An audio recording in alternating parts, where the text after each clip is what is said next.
Welcome, ladies and gentlemen, again, one and all, to another Rising Star action night, Thursday night Rocket League. It's going to be a blast. I'm looking forward to it. Tibble's on my right, Stewie on your left, and Brock behind. Of course, Mr. Wolf behind the production scene. Should be a blast. But yeah, Tibbles, we've got 4 matches set up, and MCS right now is in the middle of the trade window craze, is what we would call it. Oh yeah. Honestly, it's been absolutely hectic the past couple of days, just seeing all the roster shakeups that are happening. And there's only one trade window this season, so it's better now than ever. Yeah, been a lot of roster changes, and we're already going to see the effect of those roster changes in this first matchup, Stewie. Rochester coming in with a new player in the form of Ari Arts. Should be a blast. I'm looking forward to Ari Arts, whatever you want to say. A season 7 champion with the the Bemidji Lumberjacks, and yeah, taking a look at that schedule, that being the first match of the night, and then we're going to see Rochester and Des Moines again after they play each other once. So you're going to see you're going to see them play individually till their first match, and then you're going to see them play against each other in the 7:30, and should be a blast. I'm excited for it, but yeah, just commenting on the trade window. Right now, 11 moves in Rising Star. There's only been 11 trades in Rising Star, and that is one out of the 3 leagues that we have. So there's been a lot of moves made, a lot of teams changing up their roster, and it's better now than ever, like I said, because it opened on Sunday, and we're already on Thursday, so it ends next Wednesday, the 1st of November. That is when the final waivers end off. Waivers are something new that we added this season, but yeah, one of these teams still is in this first match is 1-4. They were looking at a trade window move, and they haven't been able to make one yet. Yeah, absolutely. But I'm really curious to see how Hibbing does in this matchup, and we'll have to see how Ari Arts performs, how he comes with his new team. And it's really important to get those transfers in early in the transfer window, so you get even more time to practice with your team. But we're going to get right into this game 1. The players are ready. We're ready on the desk, and I'm sure you're ready at home as well. I am so locked in, so ready for this. It should be a good matchup. I think we're just waiting on Hibbing. That's all. That's the only team that is not in the lobby currently. But oh, they're not here yet. Come on. I don't think they're here. I wish they were here. No idea what they're doing. Let me just see where Hibbing is currently at. Yeah, Hibbing's kind of a question mark for me, Stewie, because they're 5-0 coming into this week. You know, some players that I don't really know much about coming into the draft, and Pops, I believe he's the GM for Hibbing Rangers there. You know, pick some very good players. Clearly, they're 5-0. That's a big statement. Top of the league. You know, my franchise, Green Bay Knights, is second, and we're 4-1. So they're clearly doing something right. And that's part of the reason why I wanted to cast this match so badly. I just want to see what is making up their success, and we'll have to see. You know, Rochester did get swept last week in one of their matches, so we'll have to see if they can bounce back against this very, very strong team. I like what you said about what we're seeing from Hibbing, because I don't know if I've seen Hibbing on stream yet. I don't know if they've played in front of an audience yet. So it'll be interesting to see what we get if stream makes a difference on whether they go 6-0 this season so far. But 5-0 is a good milestone. It's a good step. It means, you know, you're already, I mean, we have 8, I believe 9 weeks of league play, but there's a total of obviously more than that. It's what is it, around 17, 18 matches, something like that total. But we have doubleheaders almost every single week. There is a doubleheader every single week for Challenger and Rising Star. For Premier, it's a little bit different because we have less teams, so we can't. Some teams have a doubleheader, some teams don't each week. But being as that Hibbing does have, I believe, a doubleheader this week. I didn't look, but I know Rochester does, obviously, because they're playing Des Moines. But I know Hibbing is coming off, obviously, a 5-0 record. They do play twice tonight, and one is against, obviously, Rochester, and then they play in an hour and a half against Bloomington. So they're getting to see both sides of the Ori trade, I guess you could say, Tibbles. They're playing Ori after he was traded, and then not really Ori now on Bloomington to see what Bloomington does.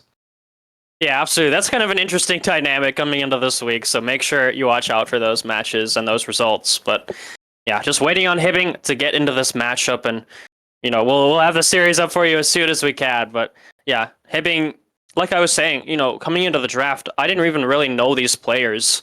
You know, not on my short list. Didn't really know much about them, but and you know, you look at their salary, right? Because so many teams in Rising Star have a very high salary, but traditionally maybe they don't do as well as maybe they're expected to. This Hibbing Rangers has a comparatively very low salary, so I'm wondering what they're going to do, what they're going to pull, what they have up their sleeve, and they just appeared right now, so we'll find out in just a second. They have, of course, they lead the league in goals per game at just under 4. They lead the league in shot percentage. That is 3 weeks in a row that they have done that. Same with their goals per game. They have the leader in assists per game, and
Are we?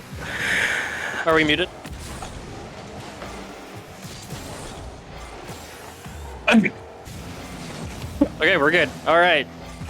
Yeah, Astro, like you were saying, very experienced player and a player that can score solo plays as well. He's not one that relies strictly on teamwork. He can do it all himself if he has to.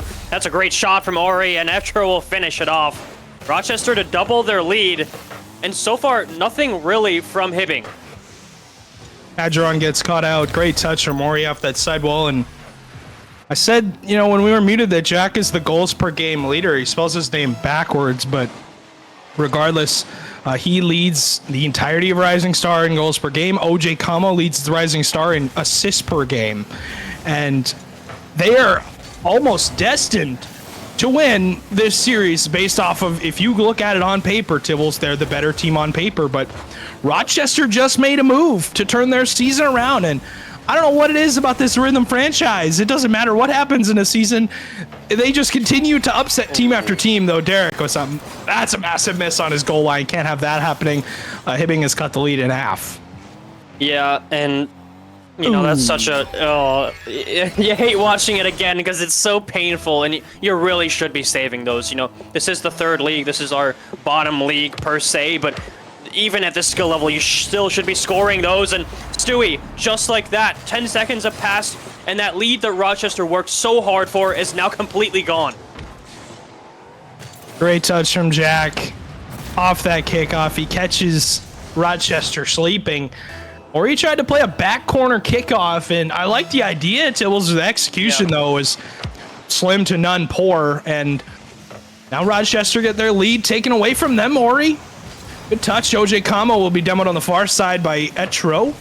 Etro, huge play on his back line to win that 50, but the demo really, for me, was what brought that play completely to a halt. No one able to get a decent opportunity from the Rangers, but So far, we're at a midfield standstill. Tibbles, nobody wanting to overstep their welcome into each other's half, because you know that one mistake is going to lead to a give up of that tie game or a possible lead for another. Yeah, absolutely. And Hadron had a chance there, and almost a team bump. It looked like a team bump on the side of Hibbing there, but Hadron downfield now. It's an awkward bounce. Is able to follow up on it. Second touch to the middle, but nobody there to follow up on it. And you really want to see that second player press forward, try and get something going. Missed there from Kamo.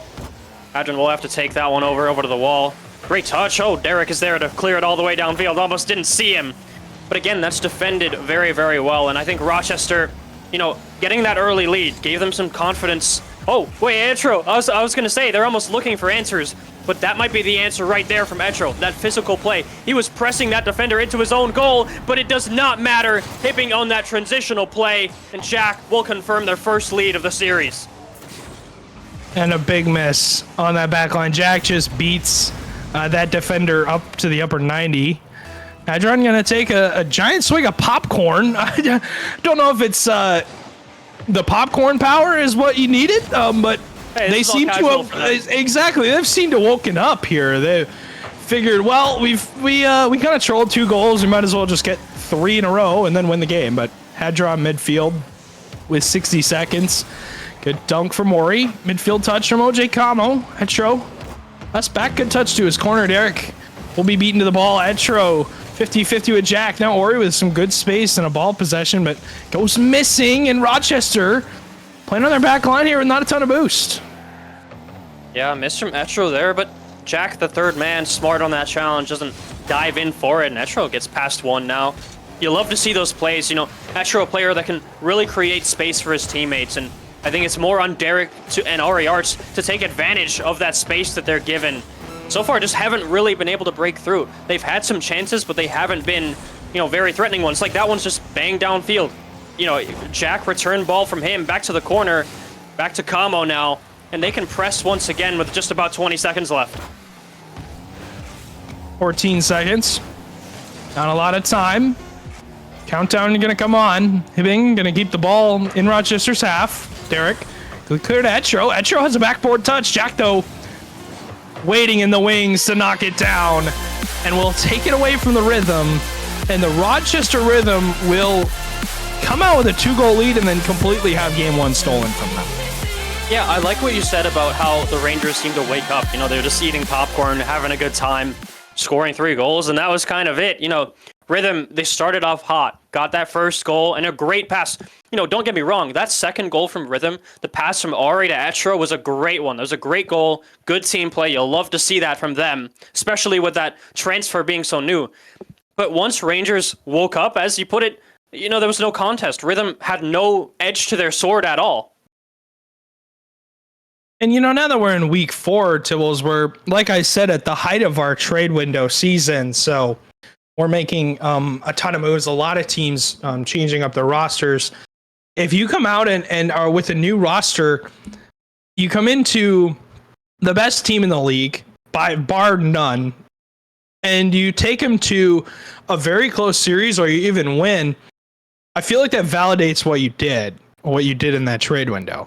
If you come out and lose, does that really make you, you know, possibly a little skeptical of why you made that move? Does it make you doubtful? Are you thinking that, we shouldn't have done that, we shouldn't have broken up our roster? But at the same time, Rochester was, you know, sitting in 9th or 10th place. They weren't exactly tearing up the stats leaderboard. It was the Hibbing Rangers who were tearing up the stats. So you know, you feel validated by it right now that you made the game 1 close, but game 2 starts off with 7 seconds in, the Rangers picking up right where they left off. Yeah, and you know, I would love to chalk that up to a great Hibbing Rangers play, and it absolutely was. But if you carefully watch that replay back, Stewie, nobody on the side of you know, Etro, Ari, and Derek were challenging that ball. Nobody was going for it. Hibbing had a free pass to the middle and an easy finish. And that's really something they have to watch out for now for Rochester, but hopefully they can get back into this one. Hadron, that's given right back to him. No follow-up, though. Rochester with a chance to counter. Jack with a good dunk midfield. Leads the league in goals per game for a reason. Showed it in game 1. OJ Kamo, though, with an assist so far. Ori caught them out. It hits the crawl. That bounce is absolutely horrendous for the Rochester Rhythm to deal with. It hits the crossbar and spikes off of the post and into that crossbar, and nobody gets any credit for what Ori did. He completely beat out the defense. Has a free open net. Just can't put it in the net. And I mean, they're going to want that one back, but we still got plenty of time left. But they're getting their boost stolen quite a bit here.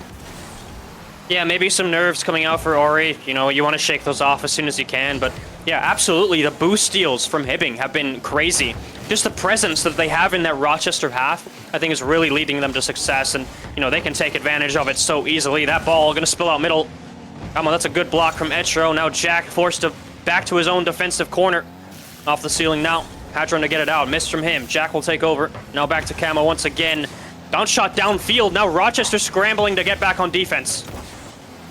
Not the best shot, though. It skips its way wide. Ori, good pop touch, will backflip, though, and that was huge because OJ Kamo has a free touch off the backboard. Derek can't read it. Hits the crossbar. Hatron has the block, though. Is Etro, and he turns it away. Jack into that corner. Ori, not the best touch. Clear. Etro, go to the sidewall. Derek, not the best pop touch. Etro went for a bump, but Hibbing doing a great job of controlling their lead. Look at the pace that they're setting. They're slowing the game down as much as possible. Almost not really being overturned when it comes to their challenges. Catching the ball, killing the time, and they're taking good, smart 50-50s right now. Rochester struggling to get any sort of opportunity here. They finally do. Drop down touch from Ori to Etro, and the lead is gone. Yeah, I was going to say, as soon as you said they're taking good 50-50s, they had a very questionable one.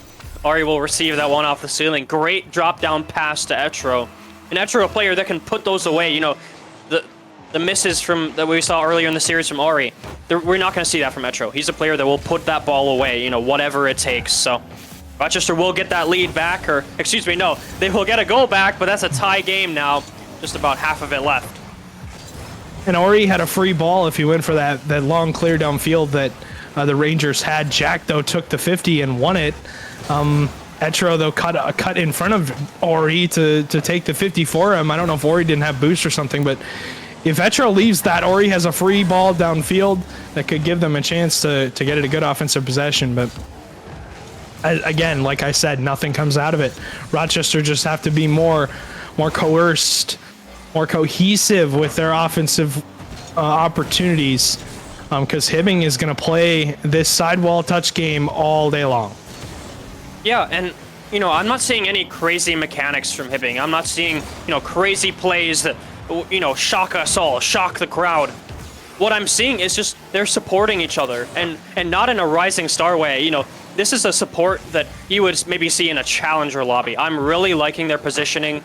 Their touches, maybe not the best, put themselves in some dangerous positions, but overall, I'm liking their position. Yeah, demo right there. Ori can't get back to it for the defender there, and you thought maybe he had the save, but Ori will take advantage of that demo from Metro right there. And Jack just didn't get, I think he got the corner boost, but he couldn't get back to the middle of the ball, and Ori going to capitalize. Huge goal for the Rhythm to get a lead with 1:16 still left on that clock. Kickoff goes in favor of Rochester. Ori, good touch into the corner. Etro, good dunk. OJ Kamo drives by the ball. Etro off the backboard. Is anybody there? Ori is. He gets the shot, but Hibbing double commits to make the save. Derek into that corner. Will miss the ball. OJ Kamo has a touch. It's off the backboard. He get double and he hits it away from everyone. And if that was on target, he would have tied the game. Yeah, great chance for Hibbing right there. Still looking for that tying goal. They had the lead, but they've lost it now. Just about 40 seconds for them to do their thing and try to get one back. Now, Ori, chance to the left side. Kamo will pick that one up. That's an easy touch for Hibbing, but oh no, all three players have committed there. That could be an open net. After to finish it off. Doesn't even need to touch it. And those are the mistakes that Hibbing cannot afford right now. Ori with a great touch downfield. Etro and Ori combining Tibbles to even this series up with 28 seconds. It's almost impossible for them not to hold on to the lead, but we have seen crazier things. I won't call it just yet, but I will say this is a good answer from the Rochester Rhythm. They look much more structured in this game too, compared to their game 1 form. But like you said, Hibbing, to me, the most structured team in Rising Star. You didn't see a lot of double commits before they were down in the game, and now that they're down in the game, they're rushing to every touch that they have to make, and it's costing them a lot of these chances that would be good, but as a result, Rochester capitalizes on it, and we've got an even series at 1 apiece. Yeah, and I think Rochester, we didn't really see that offensive firepower from them that we saw in Game 1. I think they had a better play in Game 1. They did win this Game 2 right here, but it was mostly off of the back of Hibbing mistakes that they really should be cleaning up, that they really should not be making. But 7 shots coming out for Rhythm and only 4 for Hibbing now for Game 2. So, had a majority of the possession and 400 points for Etro, 378 and 2 goals for Ari. Derek still with double digits. I'm looking for a little bit more of an effort from him. If we can see more from him, they could be a lot better team and maybe take this series. I agree. And now that I'm thinking about it, Jack held to no goal stibbles. 0 for 0, didn't even take a shot. Your goal leader for the season held to nothing on the board. That is an absolute massive W for the Rochester Rhythm. You want to take those little battles. If you want to beat the best team in the league, Tibbles, you need to take the little battles and turn them into a giant battle win. I think that the little things that are going to win Rochester this series are those small things of, hey, we held the best player in the league possibly to no goals that game. We held the best assist man in the league to only 1 in that game. I mean, honestly, it's just the small things that are going to win Rochester this series. But to me, Hibbing still is the team to beat, and they're hopefully going to show a little bit of a change in form in this 3rd game. And you already see it, 7 seconds in again. It's a back-to-back opening goal.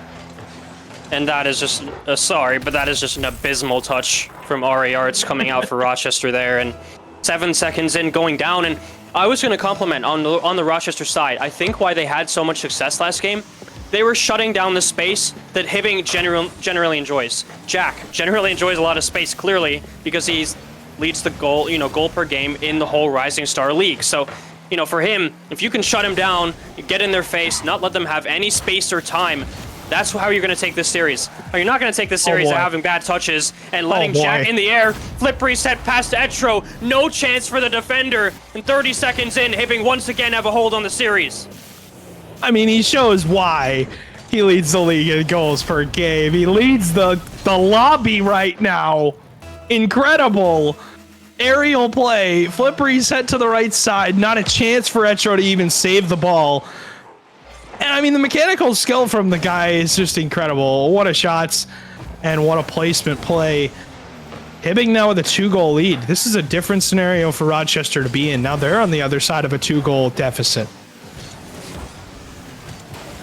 Yeah, and they're going to have to... that pinch from Etro really saving out the defense for Rochester there. And you can see Jack getting up in their face, trying to counter the offensive, the aggression that Rochester had last game, and it's paying off so far. Minute in, having a lot of pressure there. Etro now trying to dribble that one out, get on the wall. Can he get something going for Rochester here? Miss from Derek. That will pretty much end that offensive play for Rochester here. Ori, 50-50 with OJ Kamo. OJ Kamo walks through that 50-50. He gets another one on Etro. Derek into that corner. Hadron with an easy read. Gets a bit of a bad touch. Ori just walks the dog to the back of the net. Walks through the Hibbing defense, and the 50-50 from him.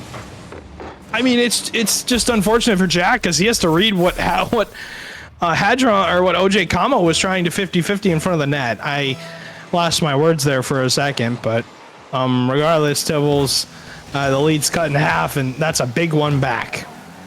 Yeah, that's a huge one back. After conceding those 2 goals on the Rochester side, and they're going to be happy with that, I think, but the work is not done yet. Etro, good flick past 1, but Jack will receive in the corner. That demo from Ari could be good, but it's just not the right timing all the way downfield for Jack here. Derek Can't follow up. Hadron, though, doesn't get the best touch. Etro into the opposite corner. Play some back and forth here for a second. Hadron into the midfield. Derek up to try and give his team an opportunity for a chance. Jack's touch wasn't great. Gives it right to Etro, who has a ton of boost to work with. Well, not going to flip reset out of it, and I think he's going to want that one back because nobody even challenged him, Tibbles. Yeah, a lot of respect there given to that Rochester player, but we'll be sent the other way now. Etro beaten on that ball by Camo. Can he get a middle off the ceiling? Ori just waiting in the defense. What a save off the crossbar. Jack crashing into the net, but not able to put that one through. No Hadron attempt. Still back to the ceiling. Still in that Hibbing side. Camo almost getting dunked into his own net there. Jack tries to get underneath Etro. We'll hit it away from Hadron up with a 50-50 touch. Ori. Let's get the midfield past Etro, who goes, but Rhythm just poking and prodding, trying to find a way through a mistake, a gap in that Hibbing Ranger armor.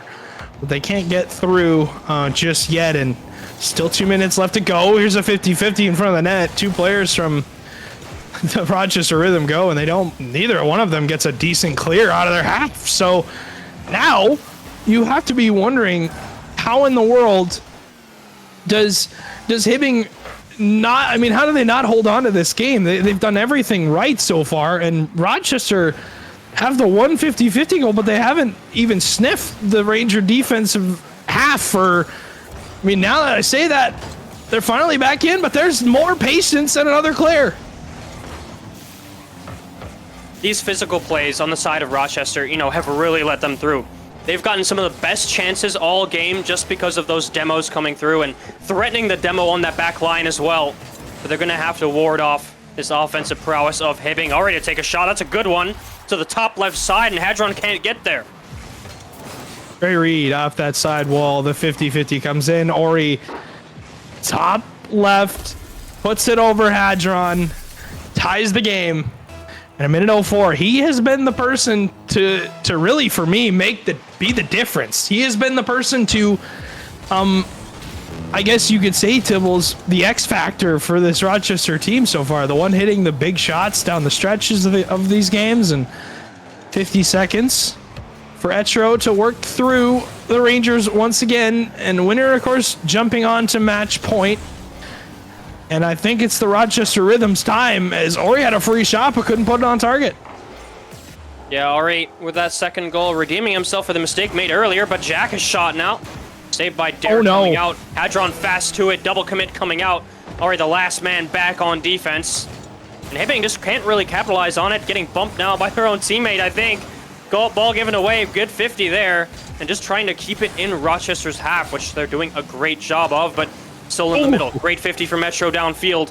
Ori will turn onto that one. Hadron in his own corner trying to get it. Half or side flip from Ori. We'll leave it. Derek missed from him. Etro to come in, and you needed as third man to get that touch back to the middle. And I really thought maybe Rochester would score there, but in this game 3, we do head to overtime. The big miss from OJ Como on his backboard. Etro, though, wasn't ready. Jack's last back. Has to make that. Can't put it to his corner for his teammate to put it away. Derek with not the best touch, but it turns into just a back pass to Etro. Etro with a 50-50 won't win it. Hadron just walks through him. Ori didn't get the best touch. Will have to get another one and does. But Hadron steals that corner boost. And now Ori left on nothing. Derek had nothing. Had a 50-50.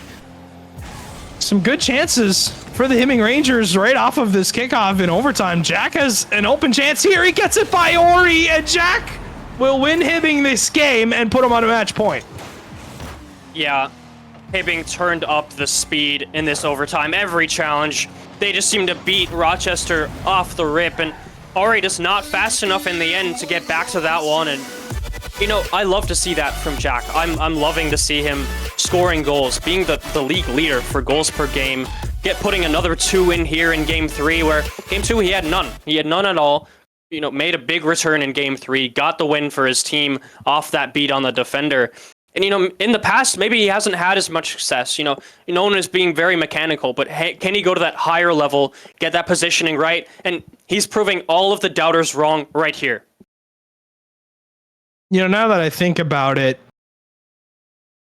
he went from having some of the most struggle performance to a struggle performance.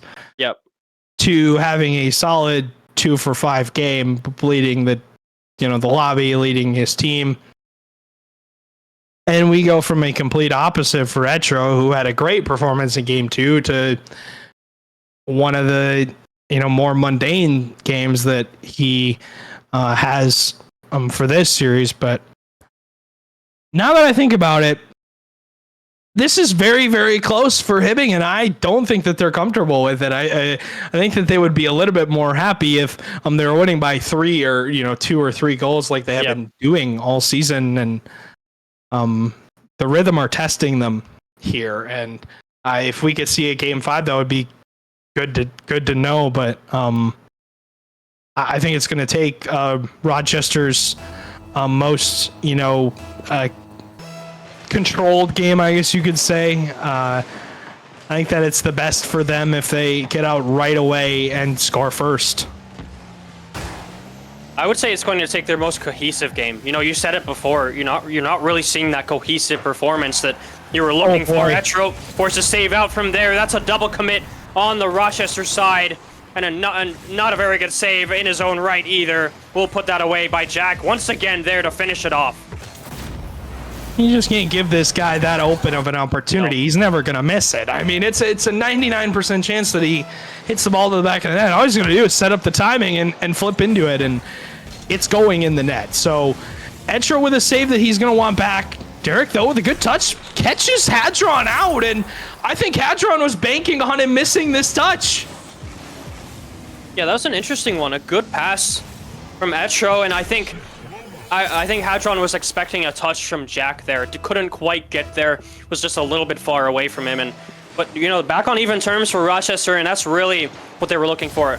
I feel like when each team scored first, they were, pretty good at seeing it out. But for this one, back on even terms, Rochester back in it, still in this game. So we'll have to see what they can come up with. That's a big miss from Hadron there. Back to the backboard for Jack, but a really good clear out. Big pop touch. OJ Kamo reads it, but doesn't get the best one forward. Hadron off the backboard where Derek's waiting. Ball gets away from him. Ori has to cover for it. Ori with not the best touch. Jack beats out 2 defenders, but Derek there on the far side won't get any contact on the ball. A lot of misses coming out from Rochester in this game. And I mean, even Rhythm, or even the Rangers, excuse me, too many R's. Even the Rangers are missing just easy, right in front of their face balls, and that can't be happening. Sooner or later, it's going to result into a literal free open net. Yeah, absolutely, but you're going to want to cut those mistakes out. Minute and a half now. Etro with a chance, but it's off target, and I feel like he had a window in that goal there. You're seeing some missed shots coming out from Rochester here, and I think they're going to want those back, but back to the backboard now for Jack, back in that Hibbing corner. Trying to get a middle, but Ari will get a touch instead. Hadron, a great beat there downfield for Hibbing. And they have a chance now to press. Back to the middle from Hadron. Big aerial from Kamo, beats Ari to that ball. Etro waiting for that one, and Jack forced backwards. Ari there, back to Etro, off the backboard. Can he get that second touch? Off the crossbar, Ari, no, to finish. It's up to the ceiling. Can Derek do it? On the crossbar again, on the backboard. How did Hibbing survive that? I mean, that's highway robbery if you're on the side of Rochester. You were wondering, how in the world don't we score? We beat all 3 defenders. We hit the crossbar, and it's just 50-50s away from us. Ori, good pop touch. No boost, though. Can't follow up. Hadron knows it, takes it off his head. Etro, midfield touch. Jack can't get on target. Ori, good dunk. Midfield now. Jack gonna wait. Shots on target. Ori misses the touch. And Hadron will get the goal credit, but I think this is just an absolute unbelievable mistake from the Rochester Rhythm. And you see Derek dive to the corner of the goal, and you're just seeing straight up panic from the net in Rochester on their side. You need to cut that down. When Hibbing get a good shot on goal, they're scoring it. You need to be there for that save. But they do get a well-deserved lead now. Hadron back to the middle, will be off target off the left side. Now Etro with a chance off the wall. Air dribble attempt, but not really working out. Comes back to Ori. Etro up for that one. Redirect attempt is miss, and you need to be hitting those at least on target. Minute 50 still left to go. No one really getting anything. Oh, no. That's a massive miss. Oh boy. What is happening? Nerves are getting to them is what's happening. Derek bumps OJ Kamo off. Etro with a good touch on target, but just weak shots, weak placement from the rhythm. They can't get anything to go through. As I say that, Derek snipes the bottom corner. Yeah, Derek will put that one through, and you like to see that from Rochester. They had a lot of chances there. In that earlier play, they had 3 or 4 in a row that really should have been on target, but they do get one back here, and that's a really good low shot from Derek. And I talked about, earlier in the series, Stewie, I wanted to see more involvement from Derek here, and we're seeing that now. Getting that goal for his team, tying it up. That's almost a bad touch from Jack. Almost an own goal into his own net, but pop it mid. Derek now back to the middle. What a pass, but Hibbing do get that to the side. Ori up, ceiling touch to himself. Can't follow up though. OJ Kamo, not the best clear. It's gonna go to the sidewall. Etro waiting on his boost. Try to get that touch. Ori in the midfield won't get anything off of it. Etro though bumps Jack in the midfield. Pace is slowed down so much. Both of these teams playing some really, really controlled Rocket League. They do not want to overcommit. They do not want to throw themselves forward and really outpace the other team. But Derek with a good chance here will shoot it to the middle of the net. Good save from Jack. Another save from Jack. He comes across to make another touch for his team. Will not give up this game and go to game 5. Yeah, Hibbing, for a while, they're struggling to get that ball out of their half, but they finally do. Another demo on a Hibbing player, but it doesn't matter. They're on the offensive side now. Ari back to the wall. Gets that second touch downfield, but it's an easy one for Jack, who will take it back to that other side, back to that other corner. Etro meeting it first. You'll love to see that initiative from Rochester. But 10 seconds now. Still a tie game. Open net for Ori. There to finish it off. The defender gets a touch, but it's not enough to keep it out. It turns into a double commit from Hadron and OJ Kamo out of the back line. Jack tries his absolute best to get back to the ball. The double commit proves fatal. 9 seconds are left on this clock. And the Rhythm are 1 step and 6 seconds from getting you a game 5. Hadron, though, has something to say. Derek with a huge beat on Jack out of the midfield. I think Ori just played in front of Jack. And we go to a game number 5. This is really anybody's to take.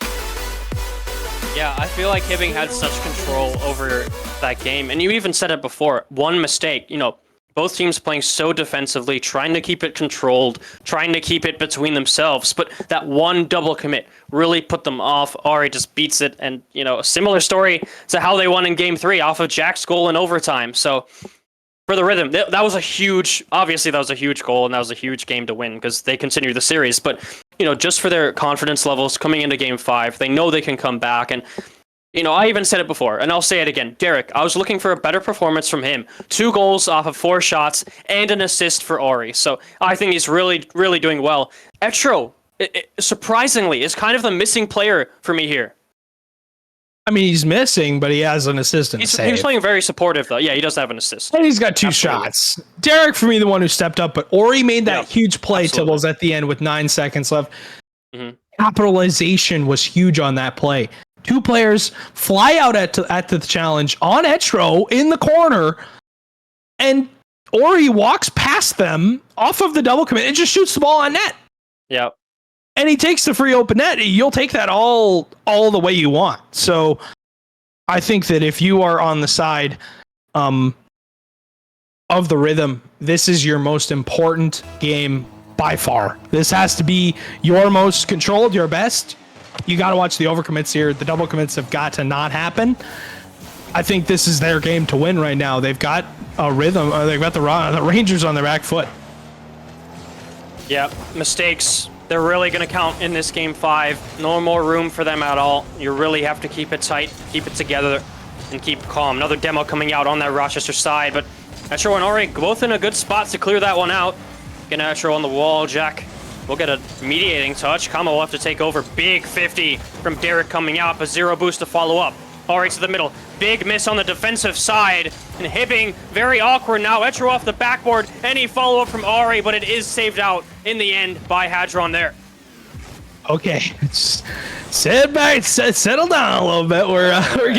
We're already getting a little crazy on this game 5. Hibbing making some really fatal mistakes that don't, kill them just yet. But I mean, Rochester doing all they can possibly do to get this done. That's on target. It's off the backboard, actually. It hits the crossbar. Derek has a free follow, but he shoots it wide. And Etcher went for the bump, got it, and that one, a free open net for, of course, the Rhythm to put away. But, we're a minute in. Tibbles, nobody scores right off the kickoff. Nobody has made a giant fatal mistake just yet, but Hadron and Jack double commit out in the midfield. Hadron gets demoed for that mistake, but Etro with a good touch. That's off the backboard. Jack can't read it. Hadron, though, spawns in and makes the touch. And a fortunate play for the Rangers again, who have double committed multiple times in this game and haven't been punished for it. Yeah, not only that, but I've noticed that every time Rochester hits it towards that Rangers backboard, they're missing those touches. It takes sometimes 2 players to get that clear out because the first one has been missing that touch. But Jack now with a chance on the second touch. Oh, it's saved away by Etro. Some great defensive work on that Rochester side, but Hibbing need to shore up that defense. Make sure they're hitting those balls because we've already seen Rochester, they've missed some shots, but all it takes is one to lose that lead. Ori off of spawn. Wheel dunk midfield. OJ Camo's last. Won't get the best touch to the sidewall. Big bounce, though. We'll save him for now. Jack, that's on target. Derek has to make that touch and does. Puts it to the side. Etro gonna pop it up. Gets it off the backboard. OJ Camo doesn't go right away, but he beats Ori to the ball. And I think if Ori went a little earlier, that would have been a goal. But Hadron with a good touch to himself. Getting it off the backboard. Can't read it, though. OJ Camo to the midfield, and they're awkward, and it's open, and Rochester squanders away a missed opportunity from the Rangers, and it still turns into a goal. I love that touch from Hadron. He recognizes that he's not going to be able to score it, gets it to his teammate, in the corner. That was a very delicate touch. It had to be soft enough that he can get back to it, but hard enough that, that it can get a good pass off of it.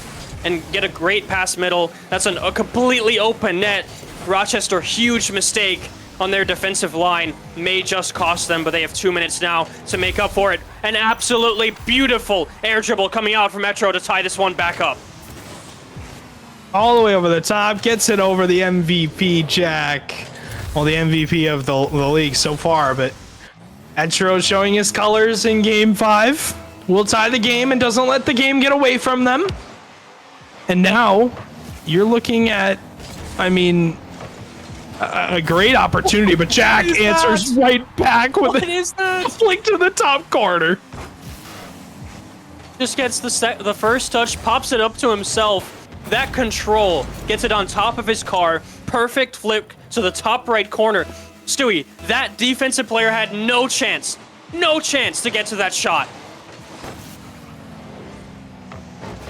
Off the backboard now. Hadron hits the inside of the post. It was Jack who took the shot, but Hadron was there causing disruption on the back line. Jack got the sidewall read. Hadron walked through Rhythm's defense. You still have a minute 46, but now you're down by 2, and the lead has thickened. So I'm a little scared now for this Rhythm team. They're staring down the barrel of a gun, and Game 5 is getting away from them because it's 4-1 now. That barrel's getting longer and longer, Stewie. You're looking at a rifle, not a pistol anymore. Less than 2 minutes. I just said, literally like 2 minutes on the dot. They tied up this game within 20 seconds. 3-goal lead now for Hibbing. And Rochester, they've struggled to get those shots on target. Maybe like 50% on target even. Flip reset from Jack coming through. No, Etro the other way. Might have overcommitted. Can Etro get it through? He will. And that is one back with just about a minute and a half left. You still have plenty of time. That's a big answer. Etro again, like I said. Exactly. Etro, like I said, stepping up in Game 5.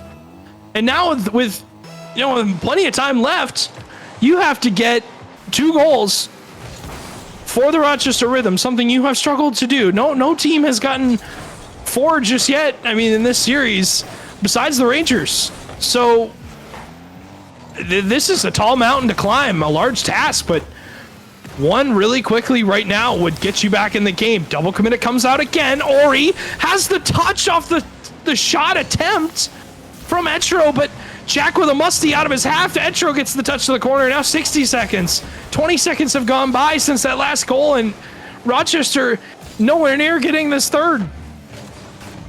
Some misses coming out from Jack, but you can tell the mentality has changed for Hibbing here. You talked about how they're nervous, oh no, off the crossbar, and Rochester barely get that one out. But for Hibbing, they look so much more confident, looking a little bit scared coming into this game 5, but that has disappeared. You can see that off the mechanics flying from Jack, from Kamo, from every single member of this Rangers team. OJ Kamo with the touch, follows it up himself. Derek doesn't make contact, and now it turns into a 3-goal lead with 30 seconds. I mean, it's pretty much all but done in this series. Rhythm gave it everything that they could possibly do, and they gave a valiant effort for a brand new team. I mean, they did their best, Tibbles, but the Rangers are showing their experience. Why they're 5-0, why they're in 10 seconds about to be 6-0 on the season. They got one more match tonight to make it 7, but they're well on their way to a playoff berth this season, Season 8. It's weird to say. Yeah, that game really just ran away from Rochester, and the inconsistency that Hibbing was fighting that whole series, you know, going back and forth, trading blows with Rochester. Right at the end, they found their shooting wheels, put them on, locked them, and just went to town, and absolutely a great performance in Game 5. That's what you want to see coming out for Hibbing. For Pops, I'm sure he's very happy about that right now. You know, going into LAN, going into playoffs even, if you can pull those goals out, those mechanics in those later games, Game 5, Game 7, that's a huge confidence boost going into those series, knowing you can pull that out even when times are dire.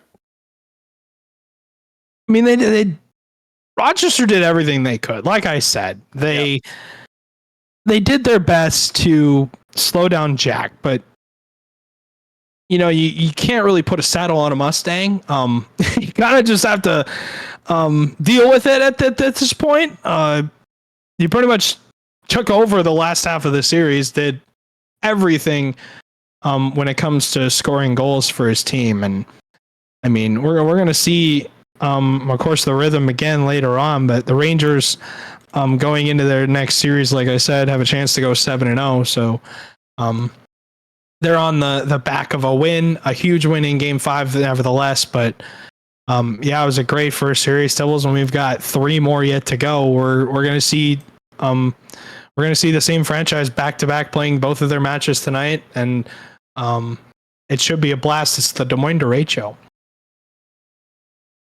Yep, Des Moines Durate Show, so really excited for that Series 2 coming up at you in just a few minutes.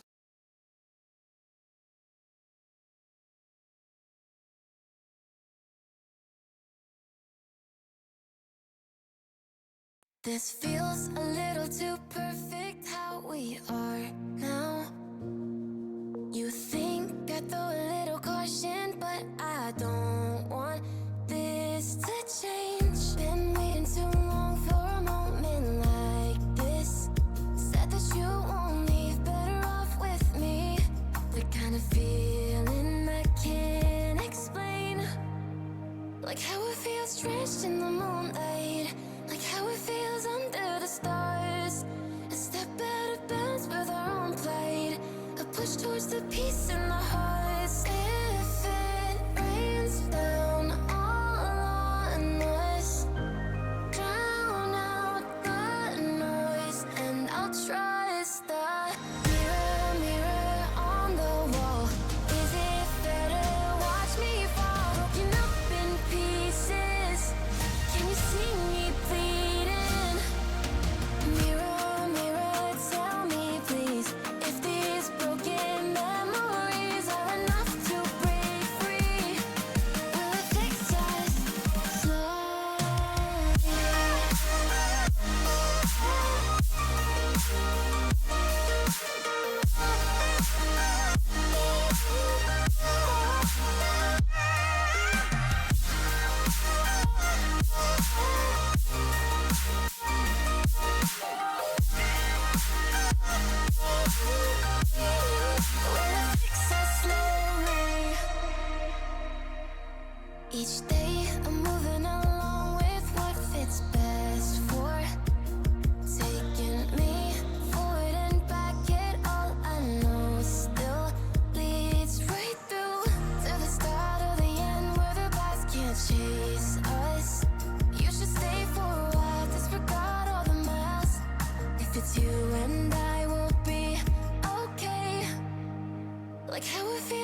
march towards the peace in the hearts. If it rains down all on us, drown out the noise, and I'll trust the mirror, mirror on the wall. Is it fair to watch me fall, broken up in pieces? Can you see me bleeding? Mirror, mirror, tell me please, if these broken memories are enough to break free. Will it fix us slowly?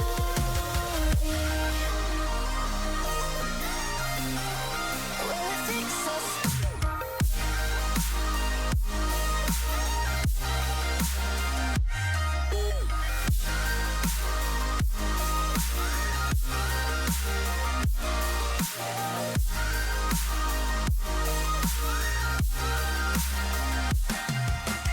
Mirror, mirror on the wall, is it fair to watch me fall, broken up in pieces? Can you see me bleeding? Mirror, mirror, tell me please, if these broken memories are enough to break free. Will it fix us slowly? Mirror, mirror on the wall, is it fair to watch me fall, broken up in pieces? Can you see me bleeding? Mirror, mirror, tell me please, if these broken memories are enough to break free. Will it fix us slowly?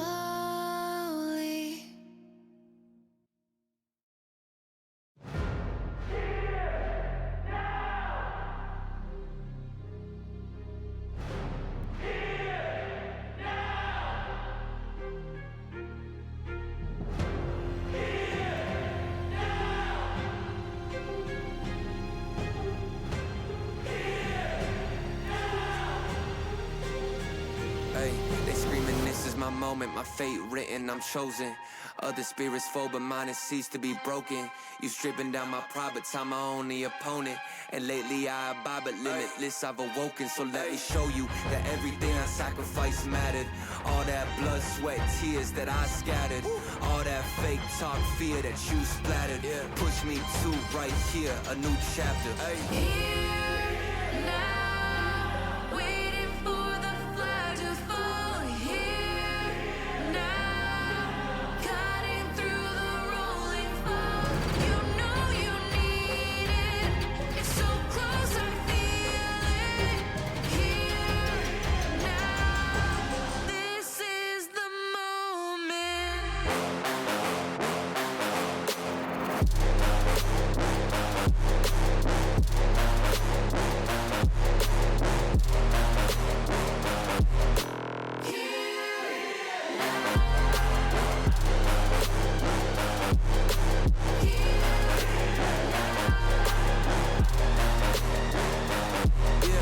One too many times, the shots that y'all are taking. One too many times that I've been stuck patient on my downfall. Antidote seeking while I was vacant, but the crown falls simply to those who try to take it. One shot to get two paid, and my three wet like lemonade. 4 times and I step back just to reload and I let it spray. This is everything that I need, everything that I wanted, everything that I bleed. This is victory and I got it, cause I'm Here now, waiting for the flag to fall. waiting. Here now, cutting through the rolling fog. You know you need it. It's so close, I feel it. Here now, this is the moment.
to this.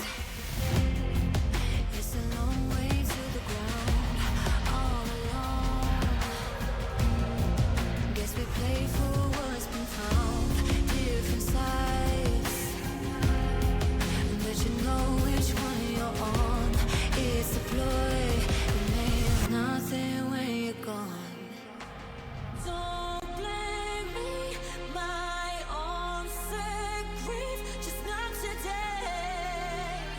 It's a waste of space for conversation and lessons lead the other way. It can't be changed, 'cause we are lions, we are fighters. We're on this world tonight with the fire in our eyes. We are stronger, and we push harder. We're on this world tonight with the fire in our eyes.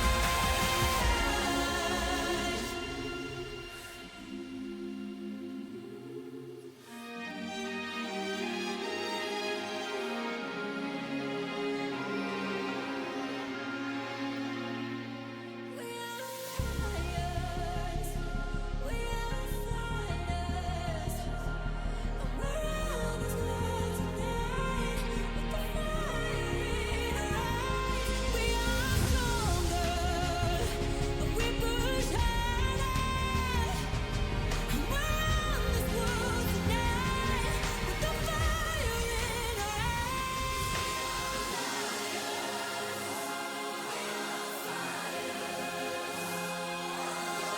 this world tonight with the fire in our eyes.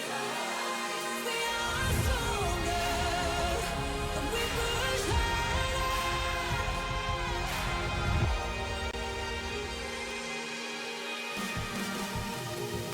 'Cause we are lions, we are fighters. We're on this world tonight with the fire in our eyes. We are stronger, and we push harder. We're on this world tonight with the fire in our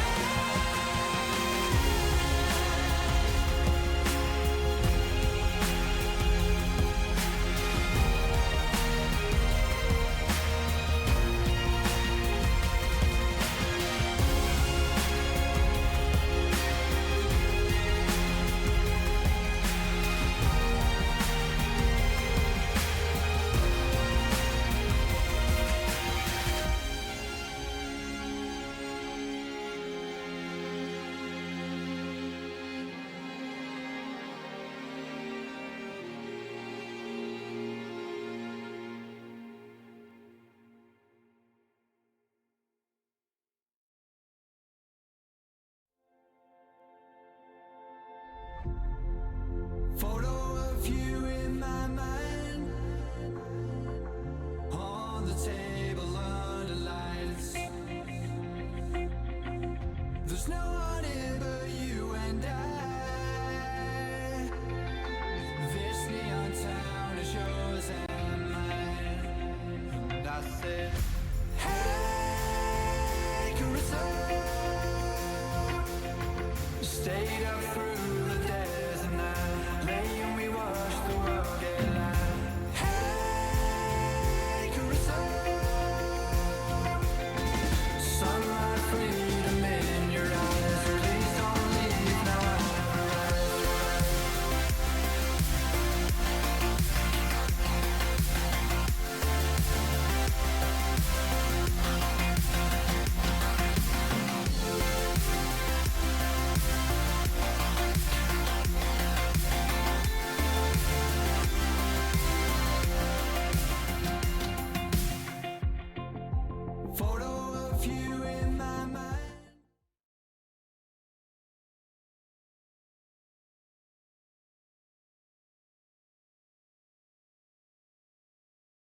Welcome back to Midwest Championship Series. We got another series for you right here. Des Moines Derecho and St. Paul Senators And of course, we're seeing a sub play for Ryotical today. Bladed Bay will be taking his place for this series, the second series of the night of Rising Star Night, the bottom league, but we love it anyway. And Bladed Bay, last week, or, last time he subbed in, I remember he had a really great performance. I believe he either took it to Game 4 or Game 5, so this should be a good series nonetheless. But what are you thinking about it, Cole? Well, these are two teams that I have personally not seen so far yet this season, but just looking at the standings, we got two teams that are 14th and 15th respectively.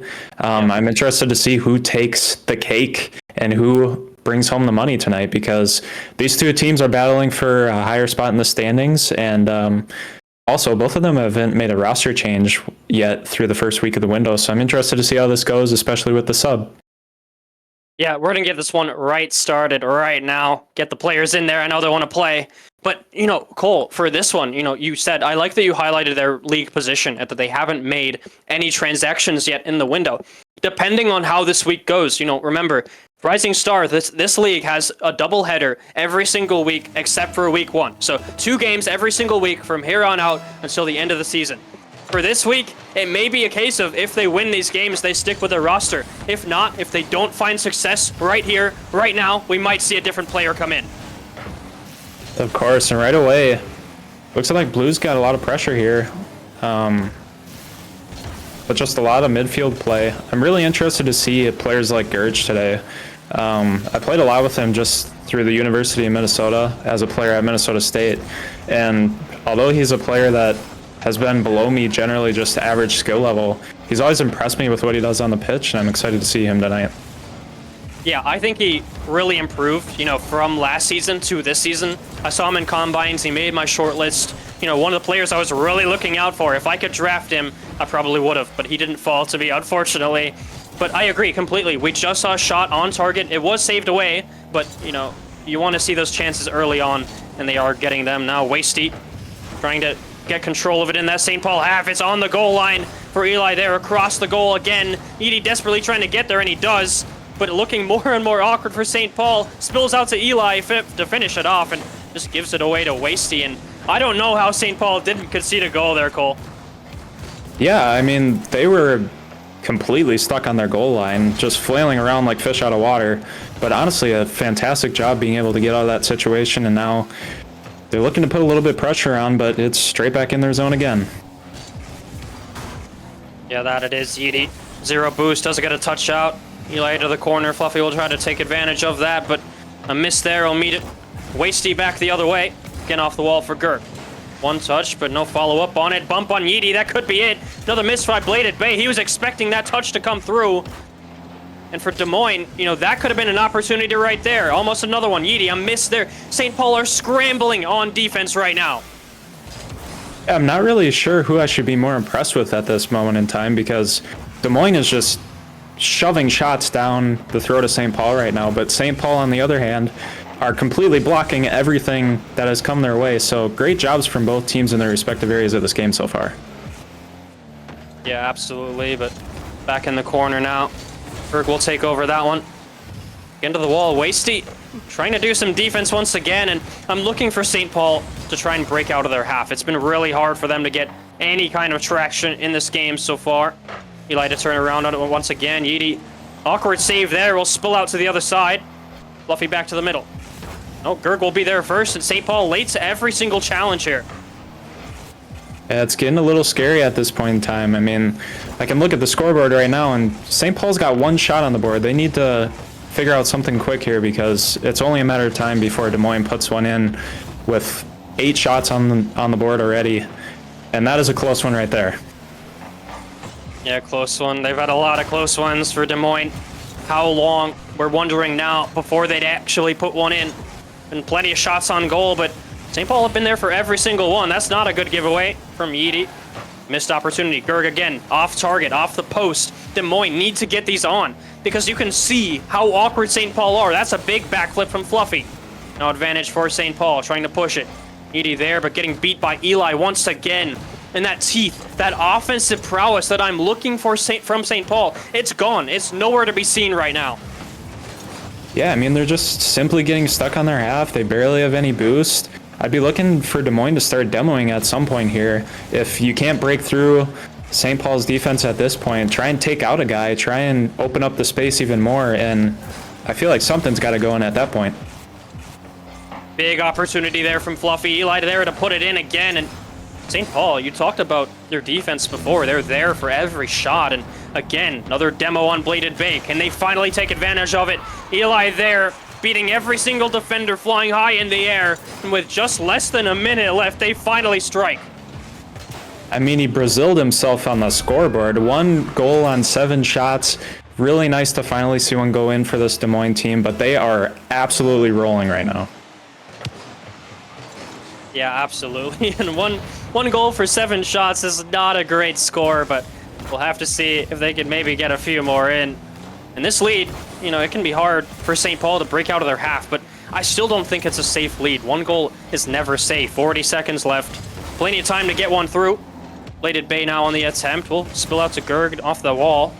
Edie there, awkward for Des Moines on the defense, but they do get a touch out. We see there to block it. Back to the half. Gerg will take a controlling touch past Edie. Get that boost, turn around on it in the corner. Back up to the ceiling, a miss there. That could have been a great shot on target, but at least they kept pressure and the time is clicking down. Yeah, I mean, I feel like we've seen a lot more back and forth play just in this past minute. It's like St. Paul got one scored on, and now all the tension has been released on their side of the field. Even though they're going back and forth, and we've seen a great goal here by Elite Plays, it feels like they finally took a step in the right direction, and I'd be talking about that as a team and be really excited for what's ahead for this next game. Yeah, St. Paul just spread too thin on the defense there. That was a sublime pass for them to finish it off. They'll put that one through. 2 seconds left. Now 0. Only going to be 1 winner on this one. Des Moines will take this game 1. But for St. Paul, oh, they might get one for the road. They will. Off a great air dribble from Gerg. But for St. Paul, they now have to go back to the drawing board. What worked last game? What didn't? What can they do moving forward into the rest of this series? I mean, Des Moines just put on an absolute display of what could almost be perfection, other than the fact that they only got 3 goals out of that exchange. They put up 15 shots to the Senators 1 this game. And looking at the scoreboard, I'm just baffled about how much the Senators were in their defensive half that game. They have to figure out something to break out of that. Yeah, they really do. 0 shots for both Bladed Bay and Yeedy. And Wasty, yeah, like you said, the single shot on goal, every single player having saves, only 1 on the side of Derico, and that's in the form of Fluffy. So, you know, they really need to find a way to break out of their half, because if they can just get it out, you know, get some plays going, get some offense going, some, you know, midfield passes in between the field, try to get something. But, you know, their offensive prowess just wasn't there. No mechanics. We just didn't really see much come out of it. But Game 2, new 5 minutes on the board. We'll get right into this next game. And I'm looking for them to really try and attempt to get something moving forward on the offensive side. Yeah, and I'm wondering how much the sub is playing into play here for the Senators. They're missing Radical, their top salaried pick for this series. And Bladed Bay, I feel like didn't do an absolutely terrible job, but you're looking at the scoreboard and you're seeing that Derecho is just absolutely peppering them, and you're wondering how much they're missing that offensive attack that Radical brings. Yeah, absolutely. I'm glad you brought that up, because I feel like for Wasty and Yeedy, it's got to be on them to step up. You know, they don't have their main round 1 player. Here it is. He's answered my call. Yeedy, 4 seconds in, will put the first one in for St. Paul. Beautiful job off the kickoff. Absolutely textbook. I mean, when you're cheating as second man, just being able to get upfield, not stay away from the play, absolutely stay in it, and able to get there on that one. And that's exactly what you want to see. You want to start this game on the right foot, and a beautiful job by St. Paul to get one on the board. Yeah, absolutely. Question is, can they keep Des Moines out? Can they keep that lead strong? They are getting the ball out a little bit more, but that's not a great touch. Fluffy will take it. Almost getting one through, but off some good St. Paul defense. Now back the other way. Wasty still in that back line. Will have a chance to carry it out now. Good 50. Gets through it. Gerg in the middle. No second touch there. Eli passed once again in that St. Paul corner.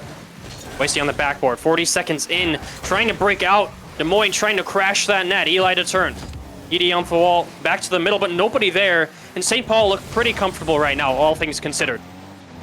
Yeah, I mean, they left off right on the right foot. They're doing the same exact thing that they were doing last game. They just got a kickoff goal on them. We just saw a really good play there, and St. Paul keeping this ball in the half for a little bit, getting a little bit of offensive going, but nothing really comes of it. Those demo plays in the middle are a big factor too. You see another one come out. Bladed Bay forward. Can the super sub getting something going here? Big fake. Leave it for Wasty. And the whole team getting involved now. Edie scoring that first goal. Fake from Bladed Bay. Completely bamboozled Eli. Just had no time, to turn on that shot from Wasty. Just over a minute now. They've extended their lead to 2, and that's exactly the response you wanted to see from St. Paul. Yeah, I'm wondering how much just playing on stream and it being the first game of the series had to play into how St. Paul was playing that first game. Mm-hmm. I mean, it's no surprise that like playing on stream and in front of a crowd can do that to people and change how they play. But I think this might have just been a sort of comfortability thing, and it looks like St. Paul has found their groove. Yeah, Des Moines fighting their way through on that one, trying to get one going, but couldn't quite get that touch, you know, almost had a really cool mechanical play, but just didn't quite work out. And now they're the ones struggling to break out of their half. Eli to put that one forward, trying to push it out. Gerg again there off the wall. St. Paul defense nowhere to be found off the backboard. Wasty turn around on it. Shot blocked from Fluffy. Now Eli to the wall. Getting in the corner. Looking for that bump, but St. Paul will evade it. And they're doing a lot more defensive work on the defense. You know, they're looking a lot more solid. Edie now has to make an awkward save, trying to get that one out. That's not a good touch, but Des Moines, nobody there. Fluffy was there to crash the net, but just not in time. Yeah, I mean, St. Paul just going straight back to their ways of the last game. They did a fantastic job up until basically the end, keeping balls out of their net. And they're continuing to do that again, but this time they've got goals on the board. So as long as they can hang on, I would look to see a similar play style going forward and possibly a win here, but we'll have to see. Yep, plenty of work to do for St. Paul to try and keep this lead. Des Moines to prove that they can shut them out and score goals as well. Wasting no boost, kind of a slight touch there. Gergel will take the 50 instead. Fluffy getting that touch, getting bumped away. Now Eli in the corner, getting one off the middle. Wasty had to make a touch there, and he does. Edie again awkward. Gerg in the corner, it's a fight in that St. Paul corner, just trying to break out. Des Moines off the backboard. Edie awkward, but no follow-up from his teammates. Yeah, I'm hoping to see Derecho get a little bit more aggressive at some point here. I'm seeing a ton of balls that just make St. Paul very awkward in front of their net, and I think it might just be a wide rotation that kills Derecho, but there's a lot of opportunity that I feel like is being missed, especially in this game, and considering how awkward and how much St. Paul is on defense all the time, I'd look for Derecho to extend at some point and try and take advantage of that. Yeah, absolutely. Just trying to get boost now. Gerg off the backboard. Getting another touch past one, but Wasty there to 50. Edie now diving in. Almost gets it past Fluffy, but no such luck. Wasty off the backboard once again. Gerg can't get there. No second touch. Bladed Bay to crash. And that will be the third goal for St. Paul. And the magic they were missing in game one off the shutout from Des Moines has completely disappeared. They've taken over this game too. I am shocked, surprised, everything in between. After that first game, I felt like this was going to be a 3-0, and now with a minute left, there's a good chance this becomes a 1-1 series. An absolutely amazing turnaround for St. Paul so far, and I'm looking forward to what this rest of the series brings. Yeah, but now the other way, great save from Wasty, and all it took from St. Paul was to extend their connections out. Stop getting caught in your half, inviting that pressure from Des Moines. Oh, well, as I say that, 35 seconds left. Fluffy will get one back, but still a lot of work to do. 2 goals is no joke. Yeah, and 35 seconds to do it. They've got the offensive pressure to bring 2 goals back on this board, but it's going to be a difficult one, to say the least. Absolutely. Kickoff will go in the favor of Wasty there all the way downfield. Great save out from Gerg. He had to get that touch. And back to Gerg now. Off the rip, going for that aerial for the finish. It might just go in. Nobody there to finish it off, and it just bounces out. And Des Moines will want that one back. They may have just had a chance if they put that one through. Yeah, there was a beautiful bump there by Elite. and just nothing came out of it. You're definitely going to be wanting that one back, especially where it happened around the 15-second mark, and every single second counts. And as this game ticks to 0 with 2 goals, Derecho definitely aren't going to be able to, as they score, they're not going to be able to get enough, because 1 goal does not count for 2. Yeah, only one for the road here. I like that pancake stall from Gerg, just flopping it in front of the net for someone to finish it off, and they do. But for Senators, you know, that first, 3-4 minutes were sublime from them. That was the perfect response to game 1, where they got shut out. We're basically in their half for the majority of that game 1. Comes out for the first few minutes, they really dominated that possession and just kind of let it go at the last minute. And that's really why Des Moines were able to come back on it. But look, Cole, look how many shots Des Moines had. 9 for Eli and Fluffy, and another 4 from Gerg. So, 13 for on that side, only 5 for Senators, but yet they do win this game too. Yeah, they're absolutely peppering them, but they were not able to put the salt in the wound that the Senators originally had. But it's the same exact game plan again. Derecho's absolutely putting an offensive clinic out there, but they're just not capitalizing enough when they need to be. And the Senators took advantage of when they had an opportunity to. So I'm looking forward to what this series brings, because I honestly have no idea where this is going to go. Yeah, a lot of times it can be hard for a team that... Senators, for example, game 1, their defensive work was really, really good. Motivational, even. But it can be hard for those teams to break it out and still maintain that defensive integrity. But in game 2, they had a great job of getting forward, getting those chances, but also locking it down on defense. They had just about 10 saves on the side of the Senators between all 3 players. So if they can replicate that again in game 3, I could see them taking it in game 4. Oh, definitely. Looks like we got a little bit of midfield play here. Nothing too fancy. But Tibbles, I have to ask, what do you think is going to happen in this series? Because I feel like we're seeing the same game through the first 2, but we had 2 different results. So what are you feeling? As I kind of said before, like we were talking about, that offensive play, breaking out of their half for St. Paul. As soon as they started clearing that ball, getting it out, not inviting that pressure from Des Moines. When they gave space to Des Moines were able to take it and put goals away, and they really need to shut that down. Like that challenge from Yeedy. Maybe not the best, but it does get that to the corner. A Fluffy, a miss from him. Eli again.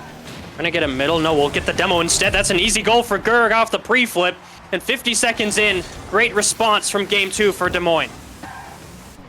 Yeah, they turned that goal from the last series, gave them some momentum straight into this one. Always something that's really important to have. Something I coach my players on all the time. Being able to get something for the road, boost the confidence for what's ahead. And that's a really important one for Derecho to get on the board here. Absolutely. Fluffy looking to make it 2 now downfield, but will be blocked away by a good defensive stand from Bladed Bay.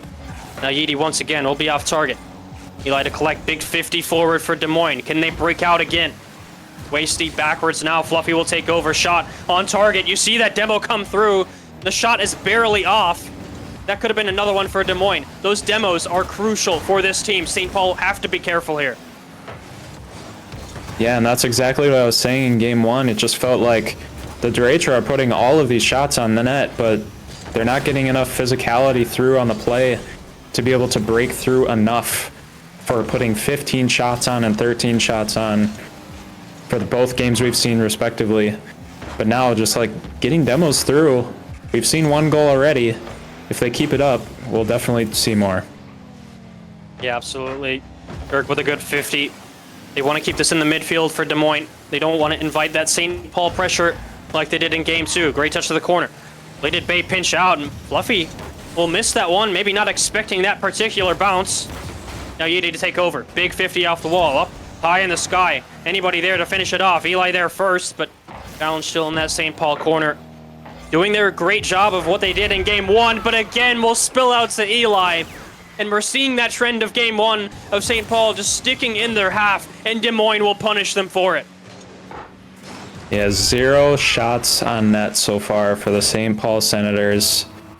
You feel like after taking a huge win in game 2 that you would have a bunch of confidence, especially on the offensive half in the next game, but we're just not seeing it right now. Yeah, not at all. Off the kickoff, gonna be vulnerable. Waste heat, a little bit too late off of that boost grab. Preliminary off the kickoff, and approaching halftime now in game 3. And Des Moines, you wouldn't expect it, but it's the opposite of game 2. Like you said, after watching game 1, maybe you would expect a sweep from Des Moines. Game 2, all right, it's equal terms once again. Game 3, I mean, this has been all of Des Moines by themselves. Yeah, I mean, they've been capitalizing on their opportunities. They've clearly had a multitude of them. It's just feels like it was a matter of time before they started gashing and gashing over and over. And we're seeing it here right now. Absolutely. Only half of this game gone. And already a 4-0 lead for Derico here now. Getting in the middle. On that St. Paul side. Well, get that clear out. Fluffy off the wall. Getting off the ceiling. Can he get that second touch?